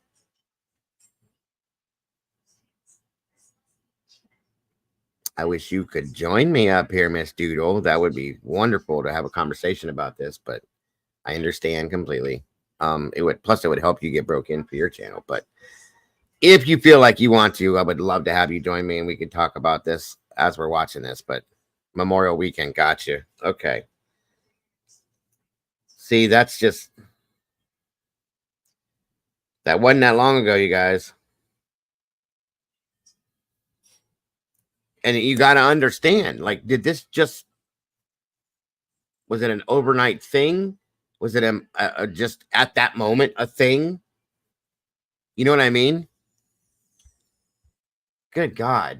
Talk to her and interview her to see what was going on. Did she give any indication about why she did this? No, and it's too early to talk about some of those things. Everybody always wants to know the motive. How could this be? Why would this person do these things? And we're careful not to speculate on that. And of course, we don't want to disrupt anything that the prosecutor may want to use later. So, was she a single mother? I'm guessing. Okay. I mean, she's a very pretty girl, and she could have, I'm sure had boyfriends, or obviously she did at some point to have the children, or a husband possibly. I mean, was it something that just snapped within her? You got to wonder. Was it something that was a build up over a period of time? She had just started going to church, and I think it's one of those cult-like churches, single mother. Just like the Daniel Muir scenario, that type of a church, maybe. This is another issue, guys. It's another issue. That's a whole other thing. So it could be that she had slight mental illness or was not solid, and maybe some things within this church, messed with her head, and she made some decisions to do something and based on the wrong feelings or the wrong conclusions of something. You know what I mean? Rumor is that she actually tried to sacrifice her son in that water and then drown. Oh, for God's sakes. They need to look into the church then, Doodle. That's the thing. They need to look into the church and see what is going on within the church just to be safe. Because if this woman did this and she does go to this church, based on that statement alone, is there going to be more of this coming? You see what I'm saying? That's scary to me. Good God Almighty. Wow. And so we're cautious about that. I will share with you that during the course of that interview, and with multiple officers, she did share that the daughter that she had shot was in the vehicle. And so one of the officers ran out to the vehicle to investigate, look in the vehicle, and saw the small child that had been shot. Immediately unlocked the doors and was able to remove the child, into the parking lot, and then start CPR. While the other officer, who happened to be a detective, started, making inquiries in terms of where the other child was, and that's how other law enforcement agencies, including ours, received the information to immediately and urgently respond to that location to start investigating. This is not an easy story to cover. No, it is absolutely horrifying. But given that, I have to tell you, this is an important story to tell. And one of the reasons that we're able to bring you these stories and produce these shows for you is because we get incredible support from our partners. And I just want to highlight one in particular, one of our sponsors, Morgan & Morgan. We talk about them a lot. This is a firm that you would want in your corner because they are specialists in the personal injury space. Morgan & Morgan is, or by dialing pound law, that's pound 52. Children were killed, or what succession? Was it who was shot? Was it Isaac that was thrown in the fountain first? Was it Scarlett who was shot second? Do you know how long before that gunshot? Yeah, so you could walk us through that. Yeah, so part of the investigative process, as you can imagine, with technology today, is our investigators continue to comb through an unbelievable amount of data, including everything from Ring doorbell cameras, surveillance systems on businesses. One of the standards for law enforcement is some location services and using Google Maps and trying. I'll be damned. Okay, sorry to keep interrupting, but this is so. If you guys go back a ways, you remember when I did. I'm sorry, my memory, because we do so much in here.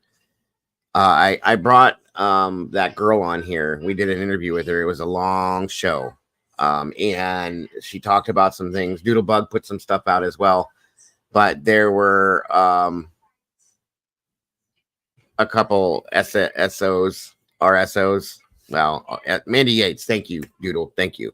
When I did the interview with Mandy Yates that day, with a bunch of that stuff that was talked about with the missing kids and things like that, and all those other things, that revolves into this, and it makes you wonder. When you deduct things, guys, when you deduct things, what do you have left? You got to say it's very ironic, okay? And irony is irony. Coincidence is a joke. So think about it for a minute. You got to wonder. You got to wonder. To work backwards on a timeline. Thanks, Doodle. From what we have right now, and we do have some evidence that really kind of pinpoints it, a little after 9:15 in the morning is when the incident happens in St. Francis County, where we believe the 9-year-old daughter was shot. And we also have evidence to suggest that the boy was with him at the time. She arrived at the Festus police station a little over an hour later, but we also have evidence to put her in the area of Festus around 9:45 in the morning. Do we know why Isaac was in that fountain of that resort? Was there any connection between this mother and that resort? Again, the investigation is ongoing, and I think more pieces will fall into place later. I try not to talk about evidence necessarily, and of course, for the prosecution. But at the same time, there are some knowns because of the probable cause statements and the affidavits that have been completed by law enforcement. She is familiar with the area. She grew up in the area. She might have had some different residences, but I think I don't know that there's any specific reason she was at that particular resort, other than, there is from the incident where the original incident happened to the Festus police station, it's about halfway. And what about her? Do we know about her criminal record, her past, her history, anything like that? There's no major law enforcement indicators per se. The past has been some minor violations, but nothing significant that would have alerted law enforcement as to a potential problem. Yeah, our understanding is, according to a probable cause statement, she pulled off the road near a lake or pond where she allegedly shot her daughter. There was video footage that showed a vehicle near that scene, and witnesses had reported hearing gunshots from the location. Have you had, again, I know there's only so much you can talk about. I guess the question that people might be wondering, and if you could help clarify, at this point, are you confident, if you can tell us, was this an isolated crime, and was she working by herself, or was there anybody else that might have been a part of this? Is there anybody else does the community have to be concerned at this point? No, absolutely not. Look, Jefferson County is a safe community. It's a bedroom community to St. Louis. As a matter of fact, in 2023, our homicide rate was the lowest per capita in the entire St. Louis region. And so particularly when you travel south into the end of our county, it tends to be more rural, even though it's considered the suburbs. And so we continue to have a safe community. This is what I would classify as an isolated incident. For whatever reason, the victims were specifically targeted, for lack of a better term. Hey, Spooky. We don't see this as being a danger to the rest of the community. In terms of the investigation, we're working backwards to get an accurate timeline. And that timeline will also dictate and let us know who she was with, who she was visiting with, the hours and days preceding this. So those interviews will be conducted to shed some light in terms of the things that were preceding this event. And obviously, I know you can't reveal what the conversations were, but just to confirm, was she interviewed by law enforcement, and was she open with law enforcement, or did she, if you can tell us, decide to request a lawyer and she didn't really say anything? If there's anything you can tell us, has she spoken to law enforcement about what happened here? She's been interviewed by law enforcement, and prior to Miranda, she made several statements, right, including the one in which she reported that she had killed her 2 children. So, I don't know, based on the information that I have now, that there'll be any other interviews. I feel like the investigative process will play out from here with external interviews and the data collection of evidence to put things together. I wanted to ask your perspective on something else, and I'll give everybody a little bit back. Thank you, Al, Andy, and guys, thank you. You guys rock and roll. We hit that algorithm, and we will get this out where it belongs. YouTube will be happy. Thank God to all of you. I appreciate you very much for that.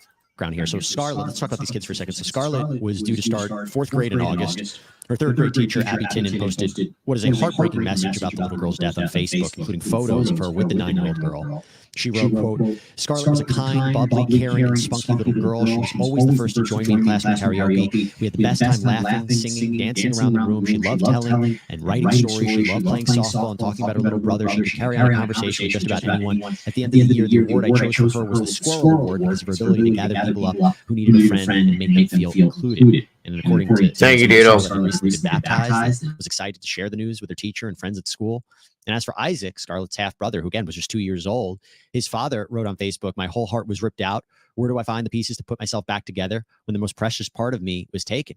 The Missouri State Highway Patrol dive team came in to help find the little boy's body. I can't imagine, Sheriff, something like that. Law enforcement rallying together to try to find Isaac, but also the community and what effect this has. Yeah, and just for a point of clarification, the 2-year-old child was quickly recovered on scene by a sheriff's deputy who immediately started life-saving measures from that fountain that you mentioned. We did ask the assistance of the Missouri State Highway Patrol dive team to potentially locate any evidence near the shooting where it occurred in St. Francis County. So just a point of clarification there. Yep. In terms of the impact to this community, she was known in the community. Last night there was a candlelight vigil. She was expected to be playing softball over at some community fields, and hundreds of people turned out to mourn and hopefully start the recovery process. You know, I don't have any recommendations on what it takes for a community to recover from something like this, but it has impacted our community and certainly those families. And what a devastating tragedy that's happened. Yeah, and separate GoFundMe pages have already raised several $1,000s to help go towards funeral expenses and anything else the family might need. Parmalee remains locked up in the Jefferson County Jail without bond. I mentioned before with respect to Isaac, her charge was upgraded from second-degree murder to first-degree murder. Can you tell us why? Well, you know, in the state of Missouri, the way the statute reads between second and first is, and some of your listeners may correlate a murder first degree charge in the state of Missouri to something like capital punishment. But in the state of Missouri, there has to be a time of reflection and cool calculation. And I think from the initial investigation to where we're at now is we now have evidence to suggest that there was this time lapse between, you know, the time where these decisions were made. And so that was enough for the prosecutor to review and believe that they have the evidence to charge a murder first, which is a more serious charge than the murder second. And my understanding, it's, you know, we're talking life in prison without the possibility of parole or even the death penalty, right? If she's convicted. In the state of Missouri, we do have the death penalty. I don't know if this will meet the burden for that, and I'll leave that up to the prosecuting attorney. Sure. But you know, look, I can share this with you. You know, in Jefferson County, we're incredibly lucky to have a prosecuting attorney that is aggressive.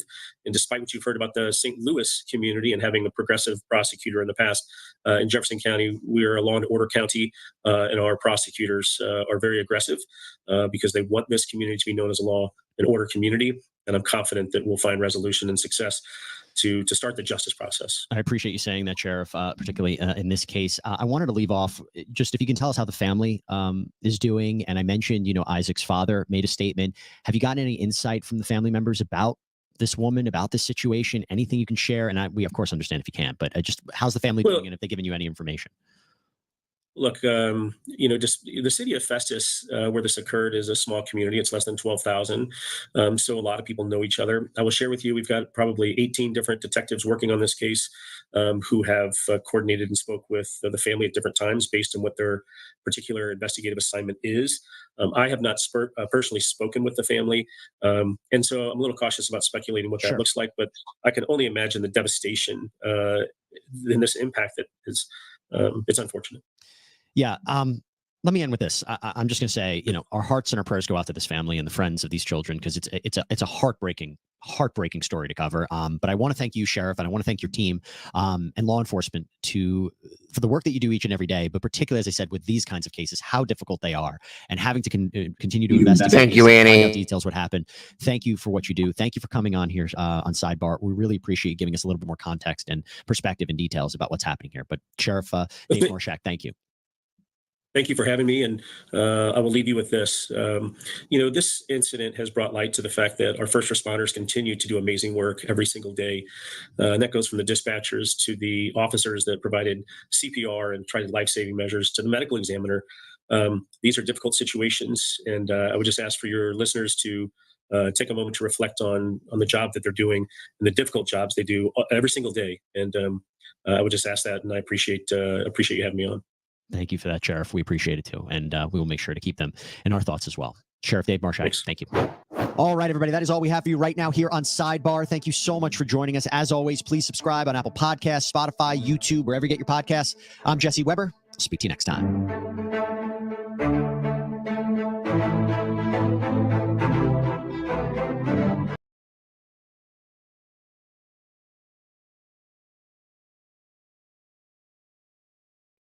Wow.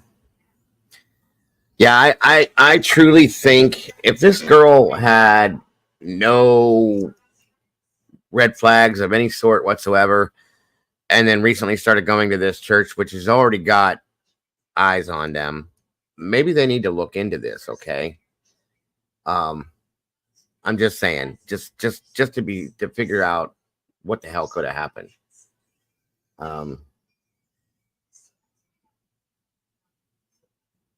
I don't even know what to say, you guys. This just has me floored. Wow. Good to see you, Ro. Thank you for joining us tonight, hon. Again, Annie, if you didn't hear me, thank you for joining us. Leandra, I see you, and thank you for being here tonight. Let me see something here real quick.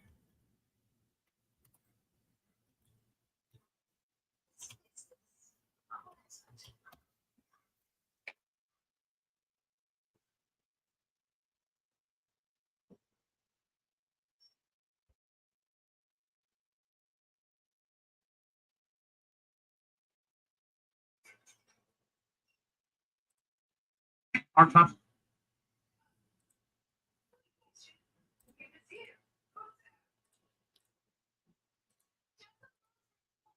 story tonight, a mother charged in the deaths of her two kids. For the first time, the fathers of both children speak out.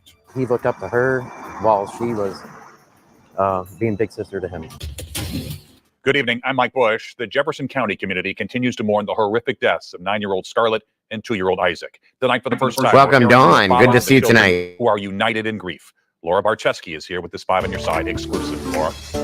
Mike, both Scarlett and Isaac's fathers say they want their children to be remembered not by what happened, but as the loving, kind, and beautiful kids they were. Through both of these fathers' eyes, their children, Scarlett and Isaac, were nothing short of perfect. They were peas in a pod, and they, I don't know, they loved each other. But their lives were cut short at the hands of the woman who gave them life. As these two fathers sat together on the bed of a truck, the words were sometimes hard to find as this tragedy weighs so heavily on their hearts. But they want to push it aside so others can see what they saw. They were all love and there was no negative to either one of them kids, and I know they wouldn't want any negativity now. So we need to push the negativity out and bring them up. Isaac's father, Michael, says his son was such a sweet and curious boy, picking up sticks, rocks, and even the cross he wore around his neck. Michael says he'll never forget the moment the unbreakable bond between Scarlett and Isaac began a short 2 years ago. Like, as soon as he got home from the hospital, like, Scarlett just would not leave his side. He'll always remember the way Isaac ran up to him to give him larger-than-life hugs. Scarlett's father, Jason, says now they're holding on to each other as love and prayer will get them through this. Nothing but happiness for both of them now, and they're both together. They'll be together forever, and their strength and faith. And I've just found so much power through faith, knowing that my daughter and her brother are in heaven. He says Scarlett wanted to be the best at whatever she was doing, from softball to gymnastics to everyday life lessons in the garden. It was my first time really gardening, and it just really prospered. And I think now it was because I wasn't going to be able to get to do it with her again. But we had so much fun. Scarlett and Isaac certainly had the most fun together. Both of the kids loved anything that moved. If it moved, they wanted to be on it. And Scarlett, when she got the chance, she would want to have her brother on it, whether it was driving a lawnmower around or she just wanted her brother to be able to move with her. I'd probably rather ride my lawnmower. The first thing she wanted to do is put him on her lap. Yeah, she just wanted to start giving him rides. While they're no longer here with them physically, Jason says Scarlett and Isaac are forever in their hearts until they meet again. I wish I had more time, but I'm glad that I'm going to have eternity. And that's what's important. And I know Michael feels the same way. Both Scarlett and Isaac's funeral services are this upcoming Monday and Tuesday and are private for family and friends. To help with those expenses, Bullpen Sports Grill near Park Hills held a benefit today, donating 20% of their sales to help the family, Mike. Laura, thanks. A Jefferson County, Missouri mother tonight faces prosecution for murder in the deaths of her 2 children.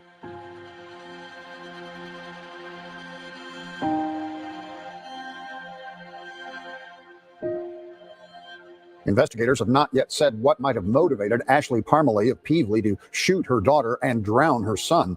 But what happened Tuesday morning has left everyone there shaken.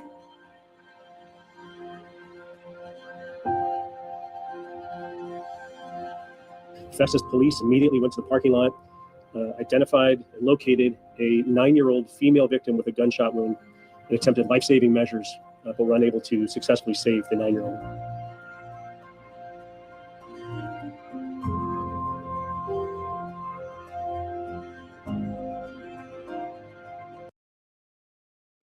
Doodle, if I can ask you, what is the name of this church that she? Ah, okay. Sheriff's deputies responded to Timber Creek Resort with an unincorporated Festus and located a 2-year-old male in the fountain area near the entrance. Officers jumped in the water, recovered the body, and attempted life-saving measures as well. But they were also unsuccessful in saving the life of the child.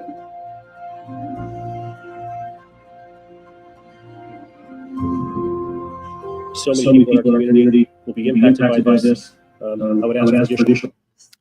Listen, sorry about the echo real quick. Pearl, please don't ever worry about that, guys. Anybody, first off, I do appreciate anybody that donates, you know, whether it's through super chats, super stickers, Cash App, Venmo, PayPal, whatever it is. Anybody that does, we appreciate that to no end because that helps me to stay on here. But most importantly, don't ever feel bad because you can't, or you just don't ever feel that way, please. The fact that you're in here means more to me than anything on this planet, guys. That is absolutely the utmost absolute for me. Okay, so please don't ever worry about any of that. Pearl, or any of you for that matter. Please, ever. Whether you're green or not green, you're still part of this community. If you're in here, you're still, as far as I'm concerned, a meatball. If you're in here, it doesn't matter. Just because you're green or not green, we're all together, guys. So don't worry about that ever. Prayers tonight for our first responder community, from dispatchers. Exactly. Thank you, Willie. The law enforcement officers that, under these adverse conditions, attempted to save the life of 2 small children.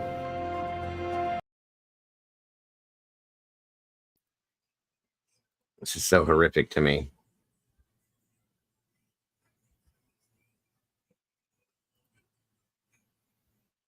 So this, so Ashley has a YouTube channel, guys. Start now. And like Doodle said, she was a good mother up until now. This is going to be kind of sad to me, but this is the little girl on her channel that she was sharing. You know what I mean? Okay, so I want you to see me pop out from here, right? Okay, so say 5, 4, 3, 2, 1, pop, okay? 5, 4, 3, 2, 1, pop. Hi, guys. So, I mean, I'm sorry, I won't be able to watch a whole thing like this because it's too much for me. But I'm just trying to show you, like, this is everyday, normal mom, and then this happens. Something brought this about, you guys, and I want to know what it is. I want to know why. This is gonna drive me insane. I feel like I need to know why. Why did this happen? There has to have been something that may have triggered this, you guys. How and why? You can tell that this mother loved her children. This is what I don't understand.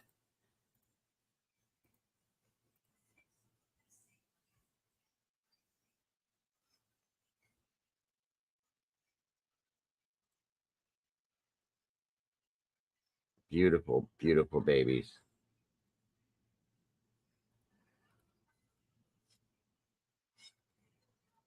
What and where? When, what, and when did this go wrong?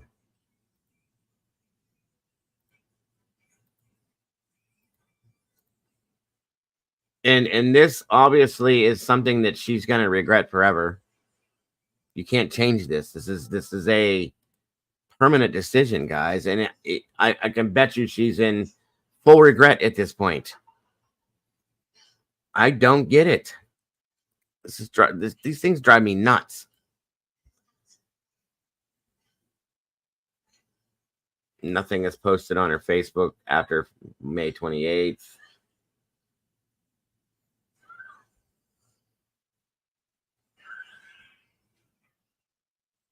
Something really dark.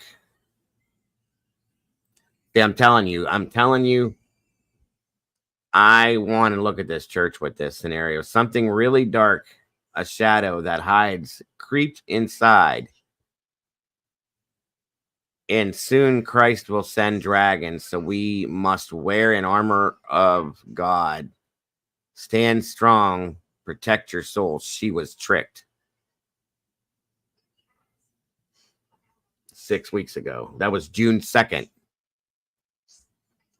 No, she's not missing. She unalived her children, Willie.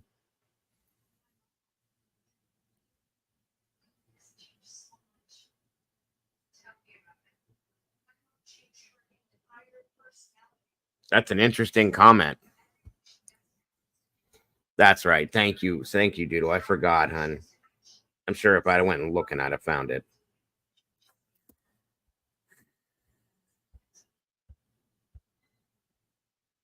It's hard to even tell what the difference is now, Pearl. Is it a cult? Is it a church? What is it?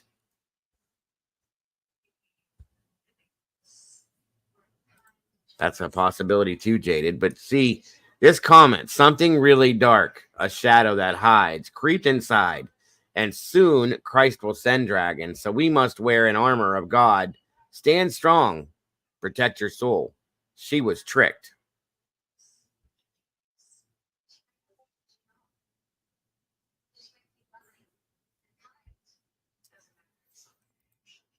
Yeah, that's something else too. But I want to, I don't think that would have anything to do with it. Truly, this is something else altogether different, though.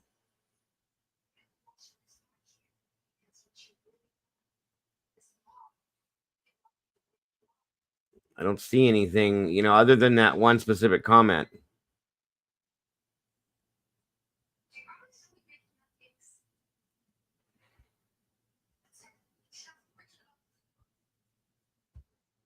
Maybe Paula. Hey, Paula, welcome back, hon.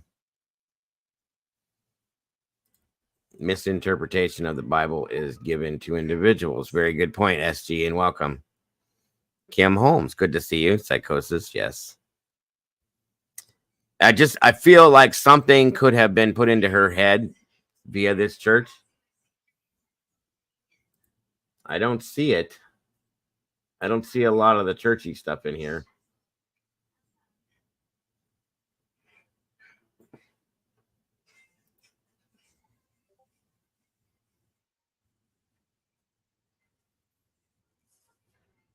When was this?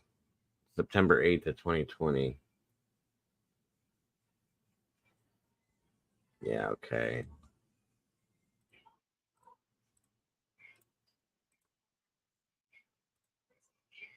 I don't know, you guys. I feel like I need to know why at this point. This is going to drive me nuts.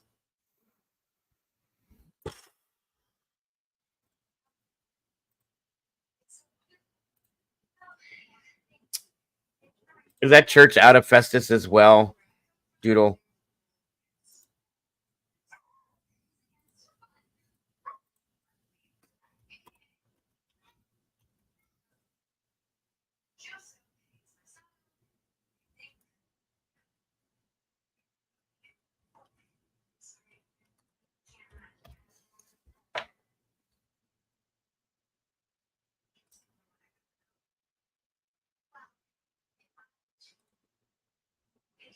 Mm.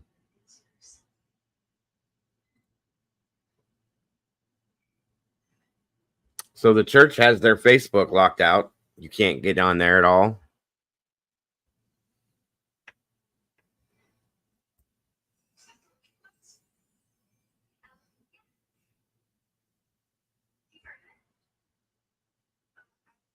Antecedent Orthodox Church.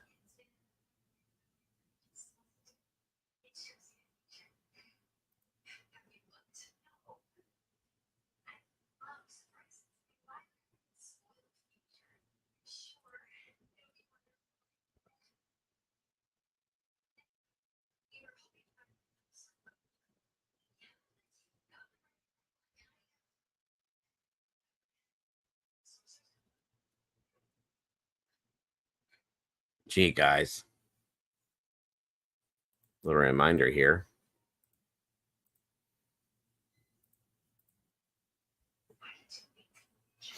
This is where Ashley Sprum, okay, where this all went down. Cult in Festus. Some people ring alarms about new church. Former members of a church that is getting ready to open in Festus say it's a cult and warn people to stay away. They claim the group's leader, Anthony Merciel, misinterprets his credentials, teaches. This was, by the way, just to give you a heads up, from April 18th, okay? Actually, I can play this here. Let's try it that way. Give me a second. And I'm looking at this now because something had to have made this girl do this, in my opinion, to be that, to make a decision like that quickly. Former members of a church that is getting ready to open in Festus say it's a cult and warn people to stay away.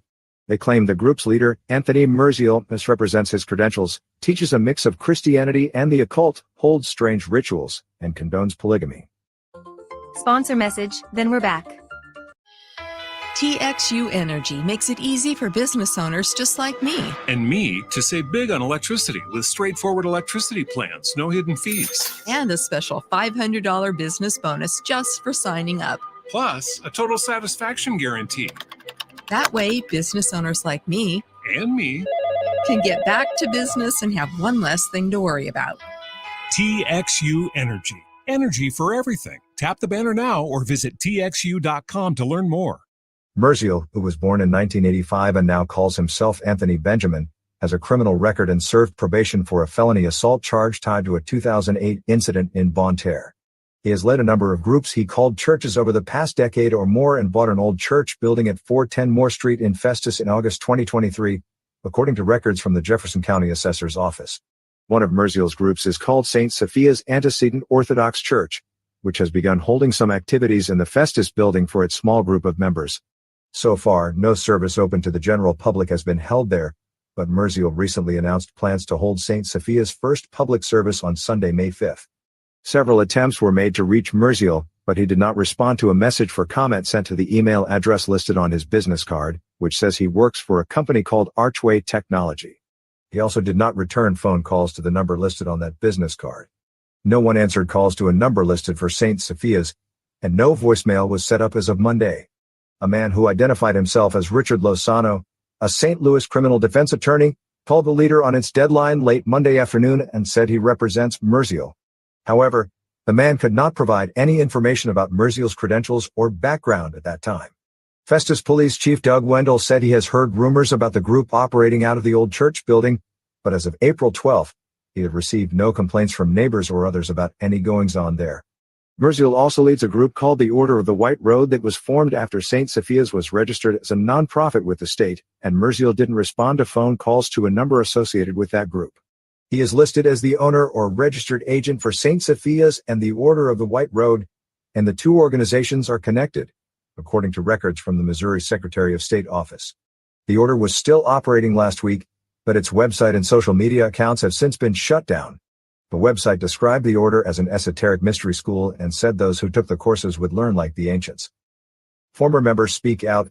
Aaron Jaroshin of Fallon, Illinois, a former member of Merziel's groups, said he came across the order's website in 2020 during the height of the pandemic and began taking the courses Merziel offered via the Zoom teleconferencing app. Jaroshin said a fee was charged to take the courses, starting off at $25 a month. I was interested in esoteric and eclectic groups and was looking for something here in the St. Louis area. I found a website for an Order of the White Road. I had been a member of the order since then, officially, until about a week ago, he said on April 3rd. Jaroshin said membership in the group was interesting and entertaining at first, but he started becoming more and more indoctrinated. Eventually, he said he became disillusioned with Merziel and his teachings, though, and decided to leave. He said Merziel draws on the occult for some of his teachings, adding that Merziel claims to sometimes channel someone else, which allows him to read members' future and instruct them how to better reach their goals in the order. Jaroshin said during one of those readings, Merziel encouraged him to break up with his girlfriend, which was one of the final straws that led Jaroshin to leave. He said polygamy is practiced in the order, and Merziel teaches that when a man has sex with a woman, the two are considered married, and male members of the group are allowed to have 2 or 3 wives. Jaroshin said another last straw is when he heard about a ritual Merziel planned for another member that involved something sexual. Jaroshin said he thought the ritual would harm that member and confronted Merziel, who told Jaroshin he had nothing to worry about because the member had signed a consent form that prohibited her from suing over the ritual. He thought I was worried about the church being sued, not about the member's well-being, Jaroshin added. After that, Jaroshin said he had had enough and left the group. He said it's not necessarily easy to gain acceptance into the order. A prospective member must apply and be voted in. The person also must pay a fee and sign a non-disclosure agreement that instructs the member against divulging information about the group and its practices. Despite the NDA Jaroshin signed, he said he felt compelled to come forward with his warnings about Merziel in an effort to help those who are still under his sway and to keep others from joining his groups. I want to prevent this from spreading, Jaroshin said. People are still in, people I love. They're absolutely sucked in. The things they do are insane. Other former members want to come forward too, Jaroshin said, but they're afraid because of the NDAs and the possible legal ramifications associated with them. Clarice Reese-Leach of St. Louis County said she was a member of the order and also signed an NDA. Leach said she also was asked not to disclose to anyone outside the group the time, dates, and places where meetings were held. Okay. First red flag. Why would you ever need to sign an NDA, a non-disclosure, to be part of a to become part of a church? That's the first red flag. Okay, right out of the gate. Guys, we covered this months ago with that interview we did, okay? And I anybody that wants to choose their whatever religion you choose, that's your business. We don't do religion in here. I'm looking at possible reasons why this woman did this. Okay, she just recently started going to this church. Something's wrong. Something is wrong, and I'm telling you, I feel like this very possibly could be what may have promoted something like this. Okay, this is again just my opinion. Just saying. She said Jaroshin introduced her to the group, but she was kicked out before the St. Sophia's building was purchased. Leach said she was expelled from the group because of her skepticism about Merziel's teachings. It was occult and mysticism wrapped up in Christianity, just a mess, and anything I would question that the order was teaching, well, that didn't sit well with Anthony, she said. There were so many red flags and creepy stuff. He said he had a mentor back in Rome and said he knew all this ancient, secret stuff. Despite her misgivings, Leach said she became more and more involved in the group, adding that she essentially was brainwashed. Leach said Merziel didn't directly tell her to isolate herself from those outside the order, but she felt intense pressure to attend the group's frequent meetings and gatherings and to devote herself to the group. He puts forward that swearing an oath to the order is the same thing as swearing an oath to God, Jaroshin said. Despite all that pressure, Leach said she never could fully dismiss her doubts about Merziel's teachings, and the mentor the group assigned to her eventually pushed for her to be expelled from the group. Now that she looks back on the experience, Leach said she realizes the emotional trauma she suffered while part of the group. Jaroshin said he, too, was traumatized by his membership in the group.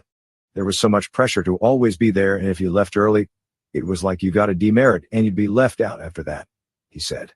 You'd be ostracized and bullied. Jaroshin said it also became more expensive to participate in the group as time went on. The monthly fee rose to $30 and a $50 annual fee was charged, he said. Jaroshin said he also had to pay $42 a month to serve on a committee. He, Merziel, would tell us the money went to cover computer, server maintenance and later to pay bills at the church. Ex-members say members are exploited. Both Jaroshin and Leach said Merziel is good at reading people and recognizing their vulnerabilities, which he uses to draw them into his group. He's taking these people who are deeply vulnerable and lonely and then using them so he can have money and have them do whatever he wants, Leach said. She said members of Merziel's group are pressured into taking part in sexual activities. He's used ritual and magic to have people have sex with one another, she said. It's about power and control. There are people you can take all the advantage in the world of, and it might be legal, but it's not right. He has very carefully walked a line of just keeping on the side of legal. Merziel also is good at speaking and telling compelling stories, Leach and Jaroshin said. They said Merziel encouraged those who took the orders classes to get together at each other's homes and for weekend retreats at Airbus, where he met with members, sometimes one-on-one.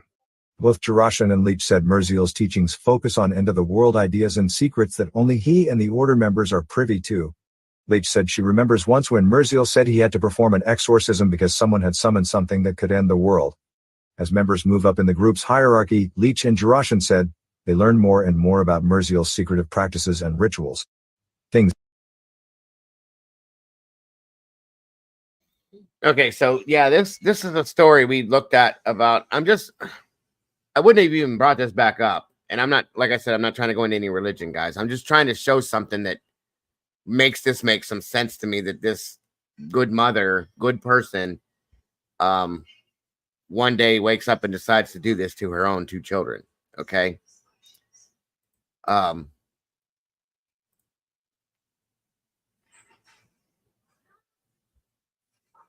these, I think I showed you guys some of this before. There's a couple guys that were arrested, okay, that were part of this whole church.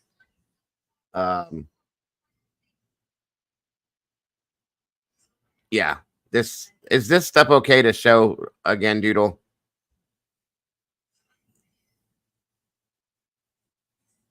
So I'm just gonna say right out, this is not a church.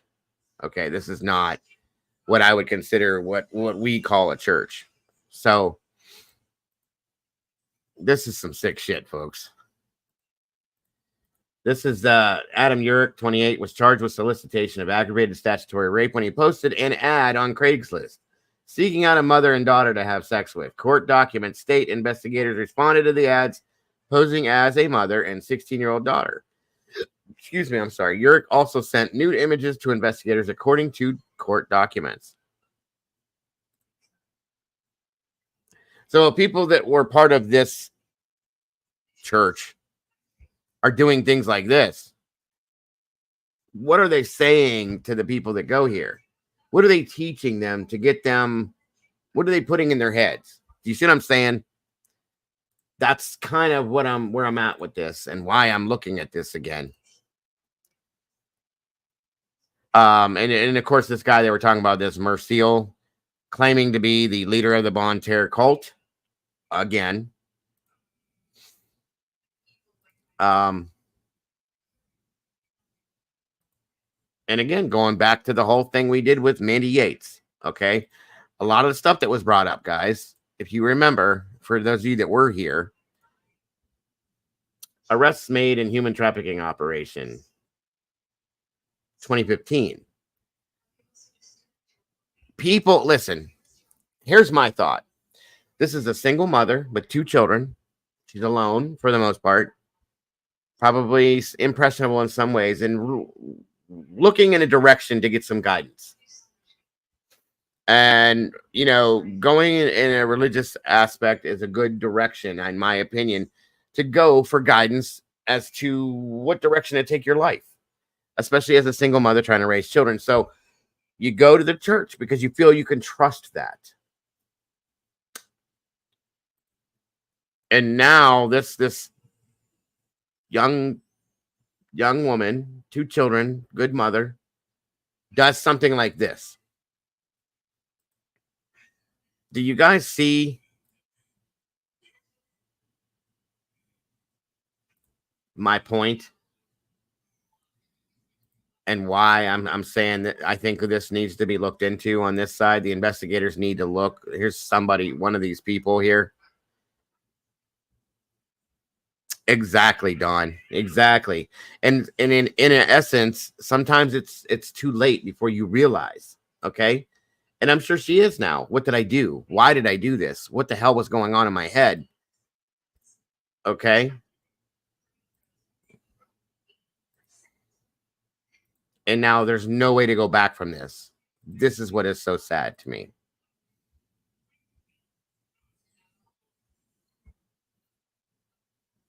This is the creeper right here himself. God, this shit is so ridiculous to me. As if there's not enough going on in the world right now. I personally think that this may be the answer to what happened with Ashley Parmalee. This is the local newspaper in the Festus area.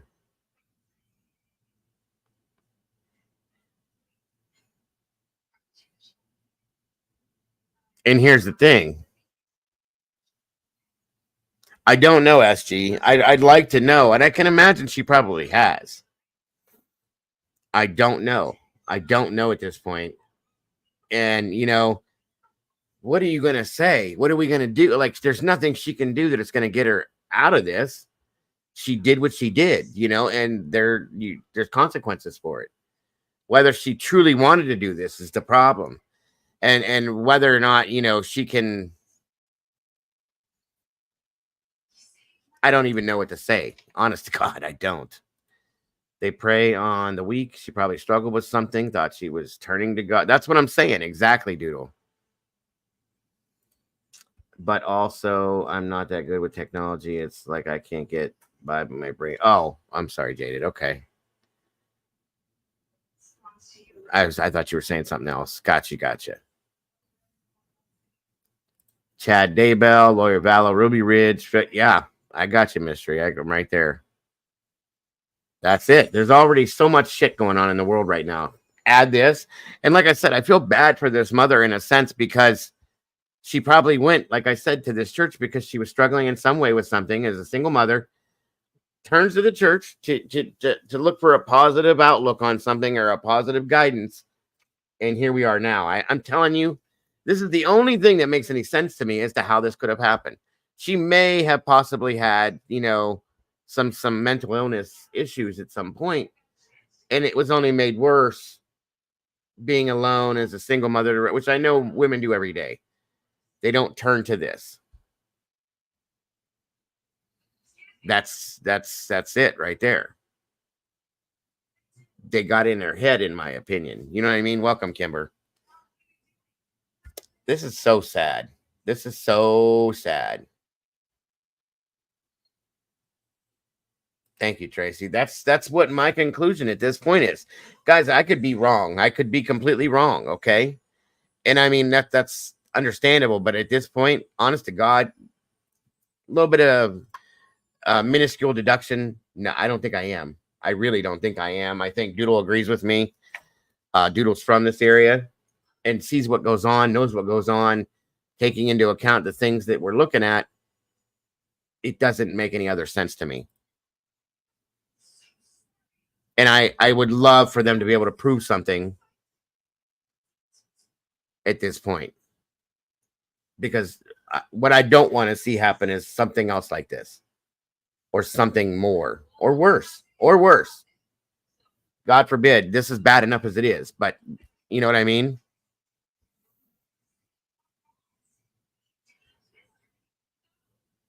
There was, at some point, you guys, where did it go? They were trying. This is the place they were trying to set up a booth for the eclipse party at a local park in Festus, and it was all so that they could recruit new young girls. Guys, what the hell? Literally, what the hell? It's okay, Jaded. I'm sorry to interrupt your conversation. I didn't mean to. So in turn, like I said, in my mind, this poor girl, single mother, she turns to the church to get some guidance to help her along raising these children by herself. It seems as though she was doing well. Doodlebug's son knew her and said that she was a very loving mother, came from a very loving family, was raised right. So those aren't excuses. There were no drugs in her system when this happened. There's another nope, no excuse. What else is there to make this happen? There's never been any red flags for mental illness in the past.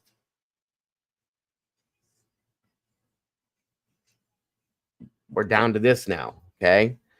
She made a choice. At some point, you take a gun and shoot her 9-year-old little girl and drown her 2-year-old little boy. That's not something that just comes out of nowhere, you guys.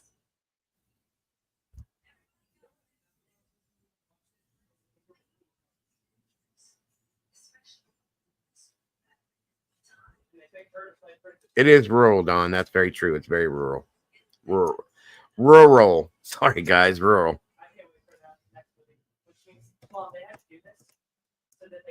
Yeah, very true. Andy says they've been investigated by the FBI multiple times. They're still up and running. And this guy that was part of this and started some of this claims to be the leader of the Bon Terre cult. And I'll show you real quick. Where's it at? Right here.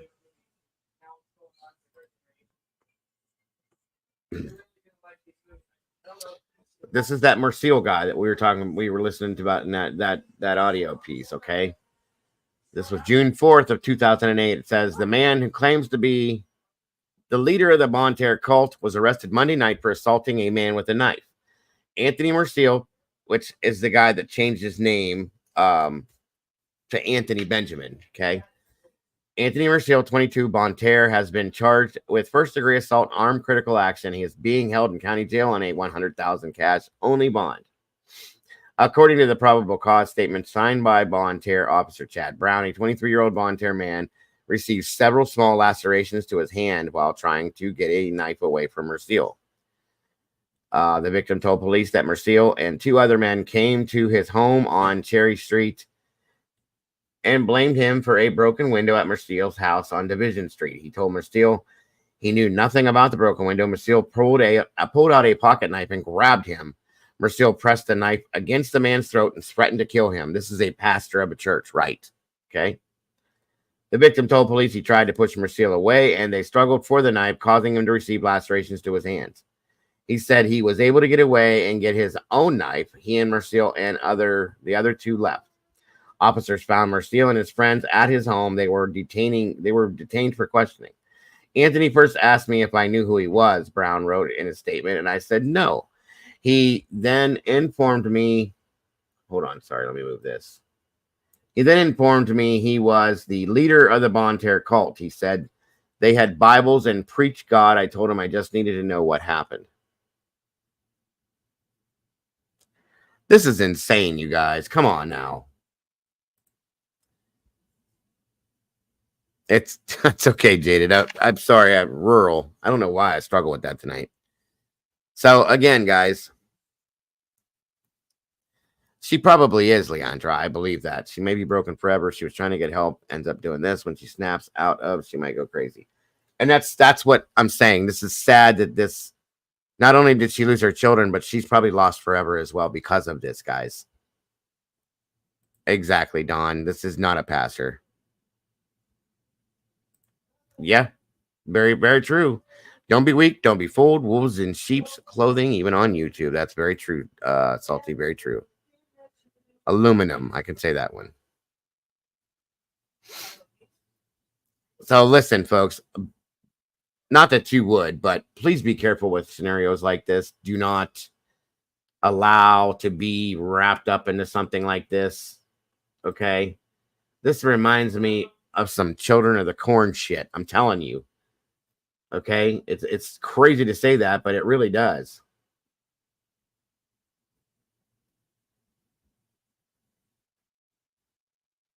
Order of the White Road. That's what I'm saying. Jesus God. Let me see if I can get down here real quick.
I have no words at this point. Molly, Caden said hello, as he did to everybody.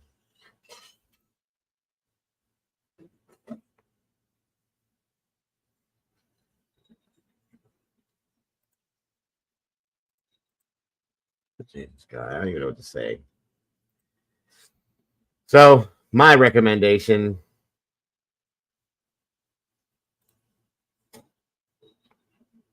Oh, wait a minute.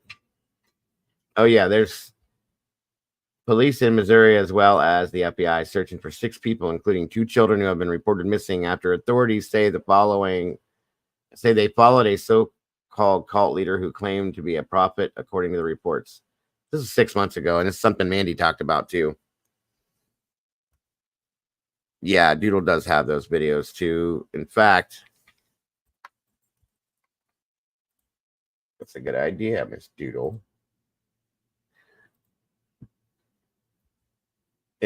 It reminds me a lot of that, Jaded. It really does. I'm just saying. I'm back. Sorry, my son was talking to me, you guys. My apologies. Sorry, I see a bunch of people dropping off. I apologize if this is boring you guys. I just think it's something that the awareness needs to be brought to this so that people don't get involved in something like this down the road. You know what I mean? That's all. And you can see the warning signs of it. So my apologies if it is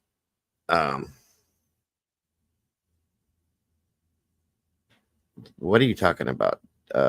Oh, that. Don't worry about that, Doodle. I'm not worried about that right now. It's not important to me.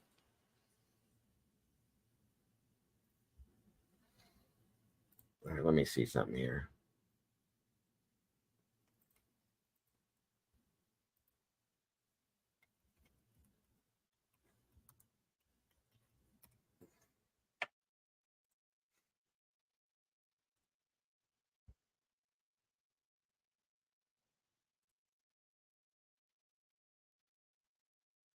Hold on, everybody.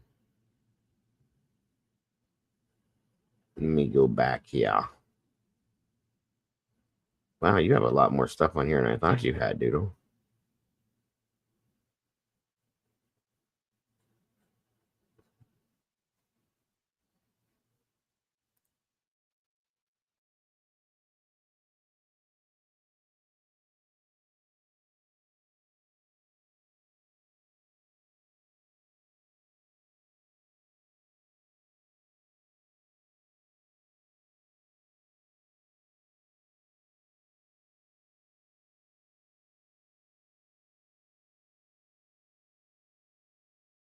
You're absolutely fine, Ange. Hey, Charlie, good to see you tonight. Thank you for joining us. Yes, Molly, we were. Again, like I said, I don't mean to bore anybody with this. And I just wanted to get through this scenario after reading that story about what she did to see if there's a link possibly. You know what I mean?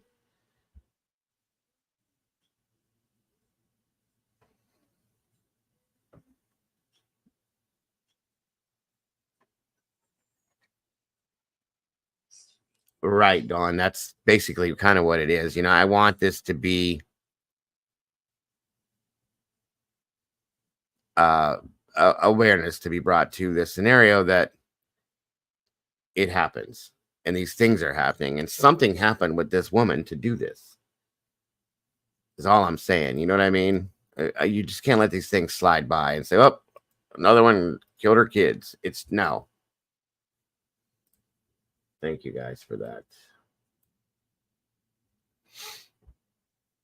Update. They're still updating their event page. They're still going to be there. Warning for the Eclipse event, Engler Park tomorrow. The Bonterre cult leader Anthony James Benjamin Merciel and his right-hand man, pedophile Adam Joel Ulrich, which are the two pictures I showed you guys. Those were the two. Will be at the park with their cult. They will be set up by the disc golf course. They will have a tent and table set up in an attempt to recruit your children. They target young girls. They are posing as a new age group, but really are trying to get people to join their doomsday cult. Anthony has set up in a new church in Festus called St. Sophia's Antecedent Orthodox Church. He is also masquerading as a master magician to the New Age group in order to get them to pay him money to be in his order of the White Road. He claims his church and his occult group are worldwide organizations. They are not. He is defrauding victims.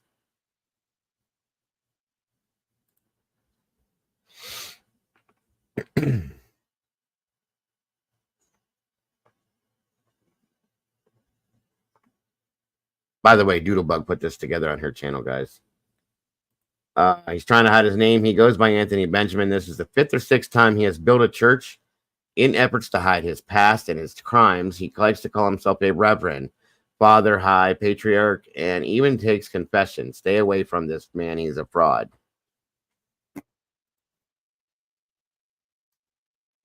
Found it. So this is a welcome to St. Sophia's Discover Antecedent Orthodoxy. And the guy's not even he's not even doing the religion, running the religion the right way. It's crazy.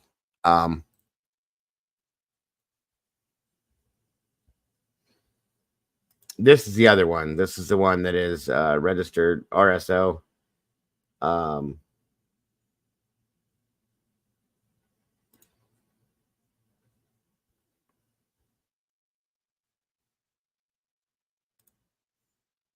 Chad Brown says, I can personally tell you, as I am the one that arrested him in that article, that he is for sure dangerous. So that's the arresting officer.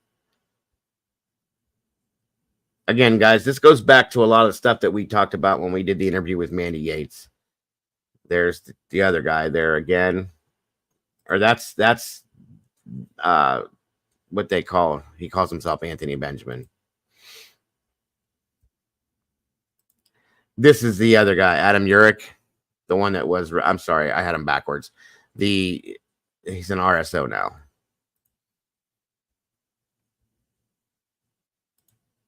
He was charged with solicitation of aggravated statutory rape when he posted that ad on Craigslist. That's what he got charged with it.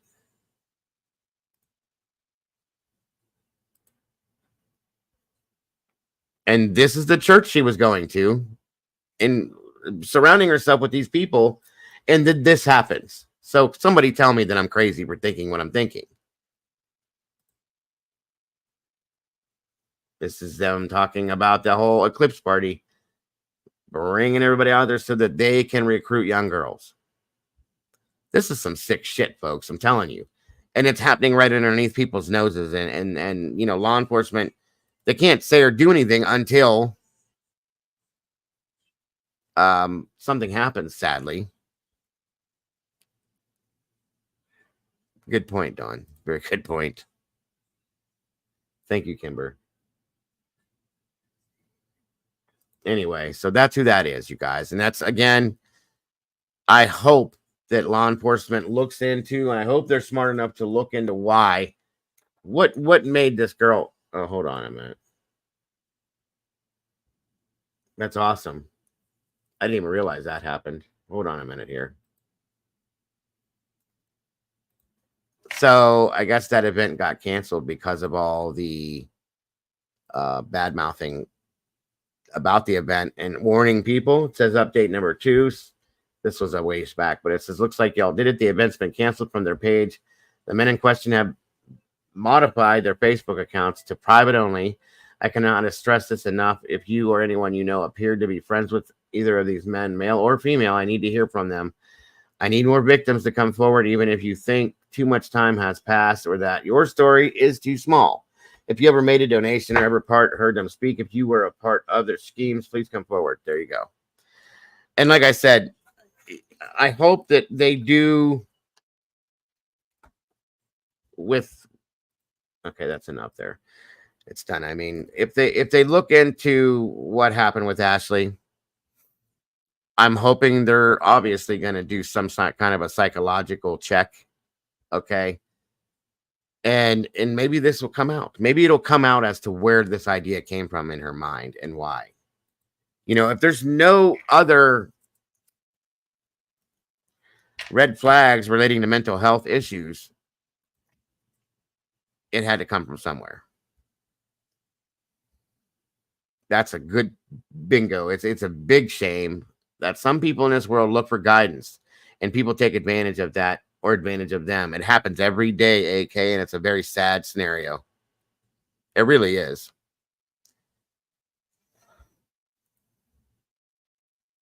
Yeah, good observation, Molly, I can say. Wow. I'm going to follow this and stick with this one, guys, to try to see if I can find anything else out.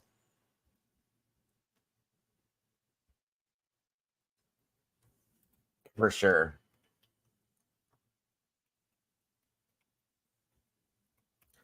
So there is that.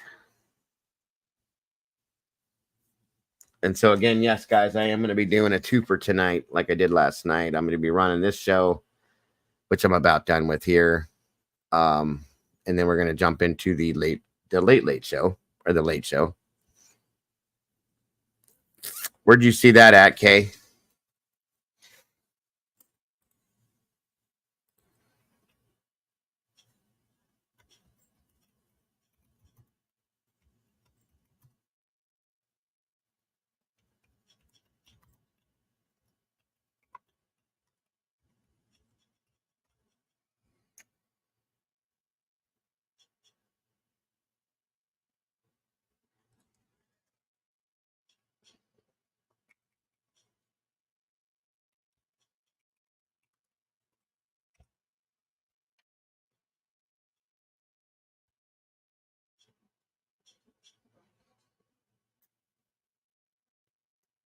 Where'd you see this at, Kaylee? Oh, okay. Let's see.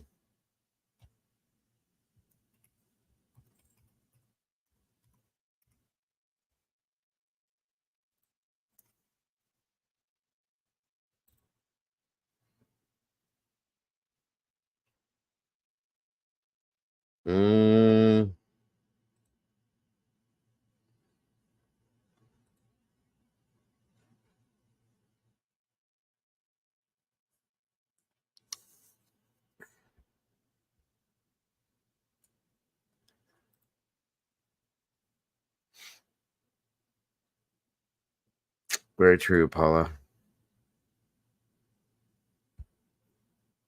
By the way, Paula, thank you. I wanted to thank you for returning to the channel. It is very much appreciated. He does, Kim. So that's why I'm curious.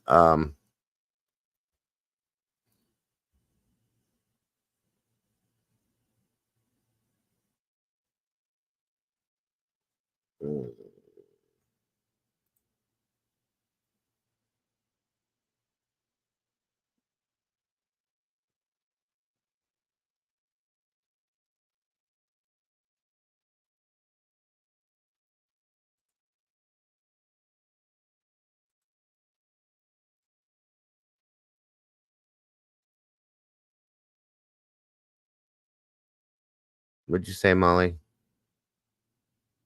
It's okay, Molly. I get it.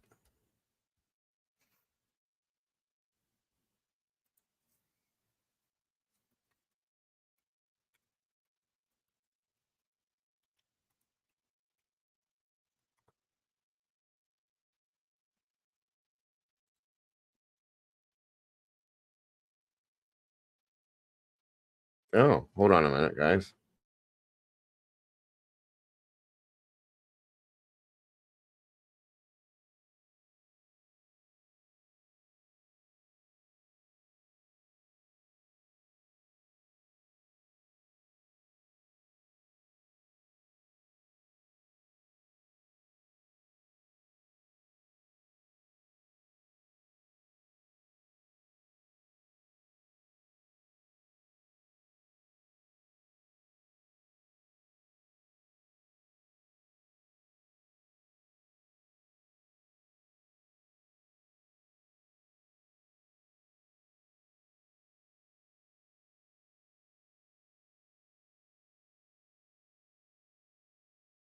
Well, for the late show, guys, we're going to look into what Kaylee's talking about with Dog and the Sebastian Rogers case.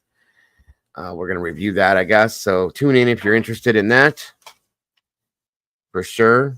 And guys, I think we please drop Doodlebug's link in here, as well as the others that we have, please. I think we have been, but thank you, Bonnie. That makes me feel more than it means a lot to me. It does. Sometimes you get a little down on yourself when you don't see so many people in here. I'm grateful for the people that are here. I really am.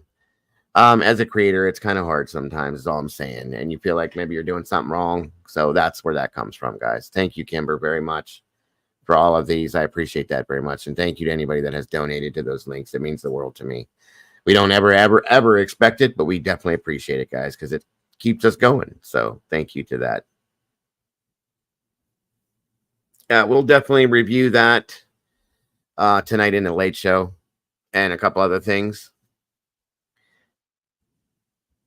And we may have Annie joining us for just a short period of time as well. Thank you, Dawn. That means a lot. It really does. I appreciate that very much. Let's see. It's 10 now, so it's probably about 10:45. I would look for that about 10:45, guys.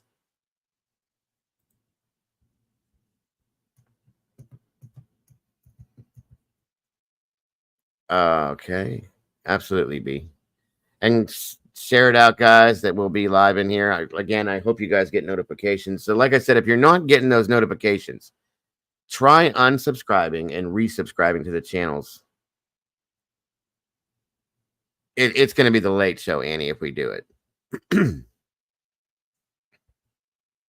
It'll be the next show that I do here in a little while. Like I said, so look for it about 10:45. It'll be the late show, not the late show, because it's already 10 o'clock. So we got 45 minutes, and we'll be doing it. And again, like I said, if you can share it out. Still didn't work, huh, Paula? I knew some people told me it did, but maybe I don't know. I don't know what the deal is. I don't know if it's because the algorithm. You know, like I said, when people drop off and we're not getting a whole lot of people, maybe that changes the algorithm. I don't know how that all works completely. I'm trying. Either way, you know, it was just a thought. Somebody told me it worked before. Make sure you hit the bell, though, the notification bell. That way you do get it. At least you've tried to get it. You know what I mean? And I try to send it out the best I can.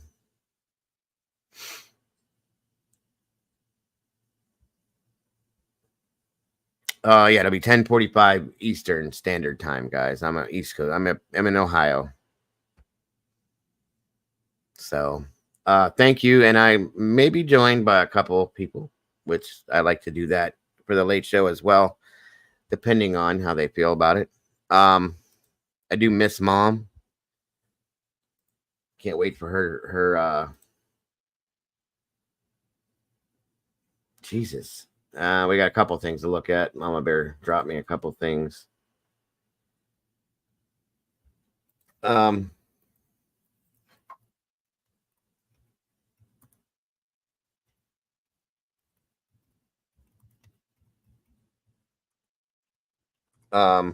I'd like to get her back in here too when she's done with her vacation. We miss having her here.